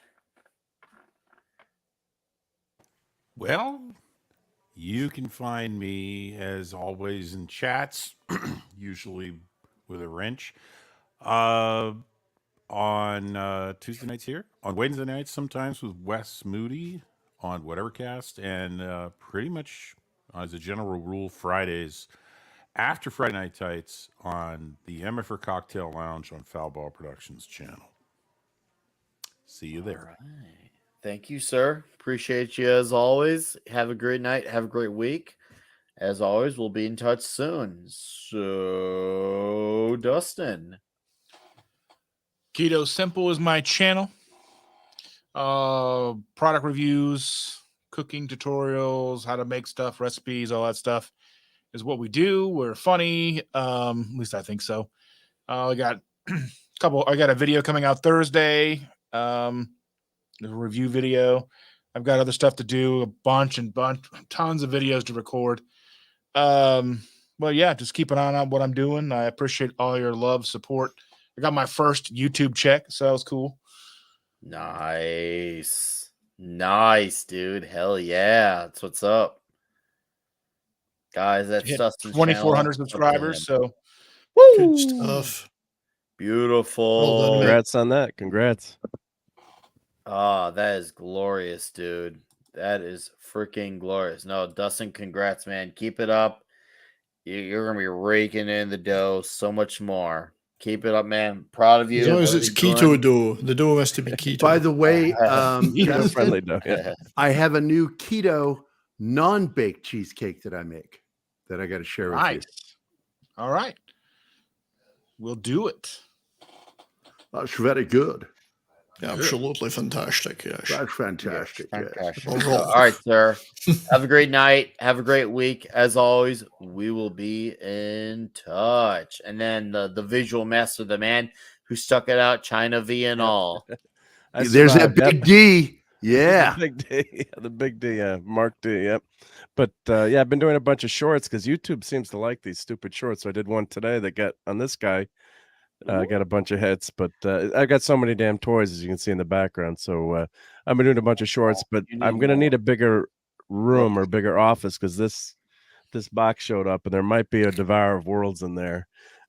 So I can unbox that thing on my channel. But that's that thing is massive. I think it's I don't know where the hell I'm going to fit it in here, but maybe hanging from the ceiling coming down. But yeah, check out my channel. I do a lot of toy reviews. Awesome. Stream a lot with thank you, Clobbering Times. I'm on a lot of times with him talking comics and some pop culture. And then my main show was Sunday night geekery. So we'll be back this week. I was away for my anniversary, so we didn't do a show this weekend, but we'll be talking probably some Game of Thrones, House of the Dragon, which has been a nice pleasant surprise, and some other stuff. But yeah, thank you for having me on here, and glad I made it through. So check out my channel, and much appreciated to everyone who subs and watches, and sub to all my buddies here too. And Nick, have a great time in Orlando, and eat way too much pizza and drink too much. Oh, I promise I'm gonna get fucking drunk. Awesome. But seriously, Mark, your services are greatly appreciated. I would totally understand if you needed to take the night off. I would have adjusted if I need to, but thank you, sir. All right. I will definitely be fulfilling this into you soon in some ways. You'll see, and trust me, it'll be big. All right. Be huge. Have a great week. Have a great night. And Thank now the SJW. Tom's not even here. He's pooping. Where's the Maybe other? it's the first down. Where's Tom's companion that was speaking before? There he is. He died. He died. Carentum. Tom. Tommy, can you hear me? Night.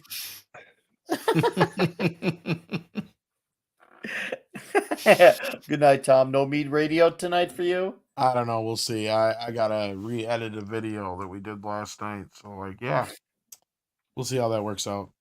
All right, sir. Well, thank you as always, Tom, for hanging out. Love the insights that you do. You are the fucking man, dude. And thank you for continuing to bring that extra crowd here.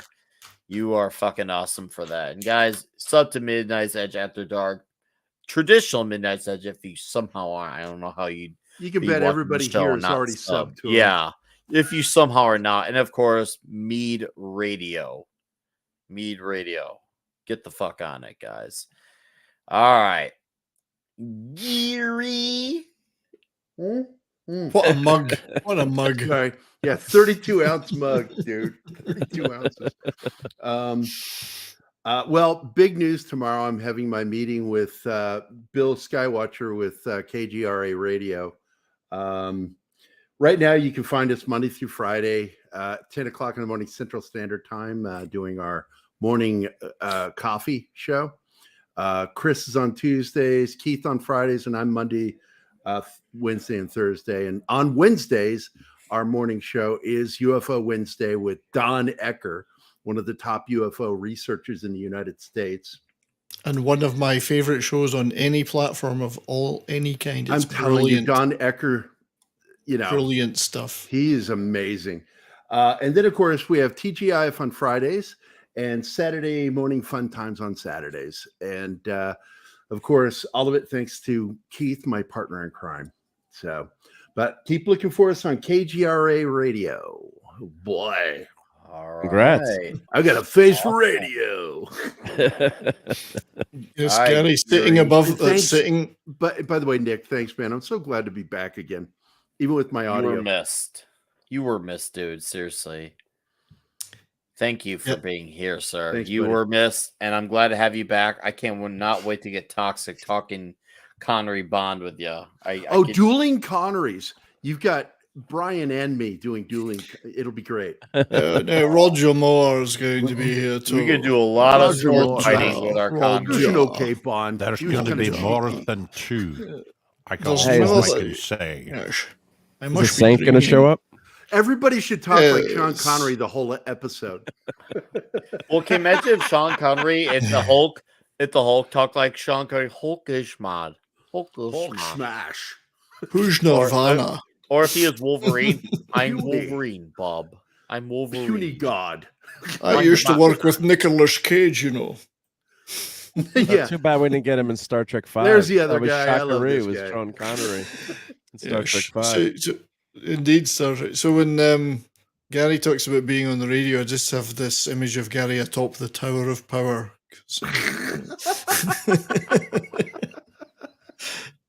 Don't know where that came from, but and isn't Came Tom from you, cuddly? Tommy. Look at him; he's so cuddly. Well, right now when he's laying down in his chair like that, you He's just just want cuddly. to hold him and make Just him like a feel big better. bear. Yeah, exactly. Nick, thank you again for doing this wonderful show. It was good fun. And thanks to the rest of the panel, and especially to the chat, though. The chat's absolutely fantastic. We have such great followers in the show and participants. It's a lot of fun. I will be slightly erratic for the next week on YouTube, and there's nothing new about that then. Which Yeah, that's is par for slightly the course. erotic. Slightly erotic. I must be dreaming. As I'm packing up immediately after the show, I'm packing this microphone and all these screens up, and there's a moving house this weekend. Moving provinces, in fact, right to a different province, one that's slightly less cucked, even though I'll still be behind the maple curtain. But I'll probably manage to get into Midnight's Edge After Dark on Thursday. But then I might not be on doing anything until next Tuesday on Toxic Tuesday. So I will see you all then, assuming that the move goes well and I'm not stuck in a snowdrift in the Rocky Mountains in a 26-foot truck somewhere. So. In a van down by the In river. a van up by the mountain, up by the river and the mountains. But, All right, 70s. anyway, cheers. Seriously, cheers to you, sir. Sub to that 70s rock fan. Are we Great hanging with you intercoursing as right now? always. We are You're This is intercourse. our course. This is We're our course having where this is social our course intercourse. where we enter and enter. So, sir, good luck with the move. I can't wait Thank for you you. to enter in our chat and slide in next week. You know, Slide you'll in. be hot, fresh, and ready to go like a Little Caesars pizza next week. I will. Oh. Of that clean, fresh Alberta freedom air. Oh, Freedom yes. air. Give me that Berta. Well, as free as you can get in Canada. But, you know. You're right. All right. Well, Cheers. sir, until the next reach around. Hello, everyone. Speaking of reach arounds, there's Nick. It is me, reach arounds and all. And seriously, guys, thank you, everyone. Chat, mods, Oh, I got to super interrupt chairs, real quick. direct Did you- donations, familiar faces, old faces. You were all fucking awesome. Great crowd tonight. Very interactive chat. I got solo stream Thursday morning. We'll be talking about the Iron Age, and of course, we'll also be talking about the upcoming Geeks and Gamers meetup. So we'll be talking about those things. I'll be arriving Saturday morning, afternoonish, around like 11ish. So please, if you're in the chat and you're going, I want to hang out with you. I want to meet so many of you. I know some of you I met. We'll hang out again, and I want to meet anyone else who I've not met. So. I got a video also coming out Thursday on Inglorious Rex, Shane Davis, Yancy Lin. I'll have a review on that. And until then, I also have my review on the new Striper album, The Final Battle. Watch that fucking shit. It's good. It's good video. I know it's good. It's good because I said it's good. I know. It's confident, but I stand by what I say. But anyways, yes. I am reviewing Inglorious Rex, Angry Gamer. You damn right I am. That's what's up. Oh, Nick, And did yeah, you see come back Magic next week Poops? for Doctor. I was- No, I did not see what Magic Poop. Yeah, I just want to Could share you- this real quick. So, Yeah, 'cause he did share some it. glorious Doctor work No against next week Art. for Toxic Tuesday. So I had to interrupt you just because Magic Poop that did is that. So, good. so thank you for that. Yep. Oh, that's great. Am I Ernie Hudson? That That's is good. great. That is so cool. That is amazing. I've always wanted to be Well, Ernie Hudson. Yes, Tom is Doctor No smoking. next Tuesday, and of course you can find me at Midnight Edge After Dark, and of course with the Dix Division boys as well. So, anyways, guys, this is goodbye. Good fight. Goodbye. Good night, everyone. Goodbye.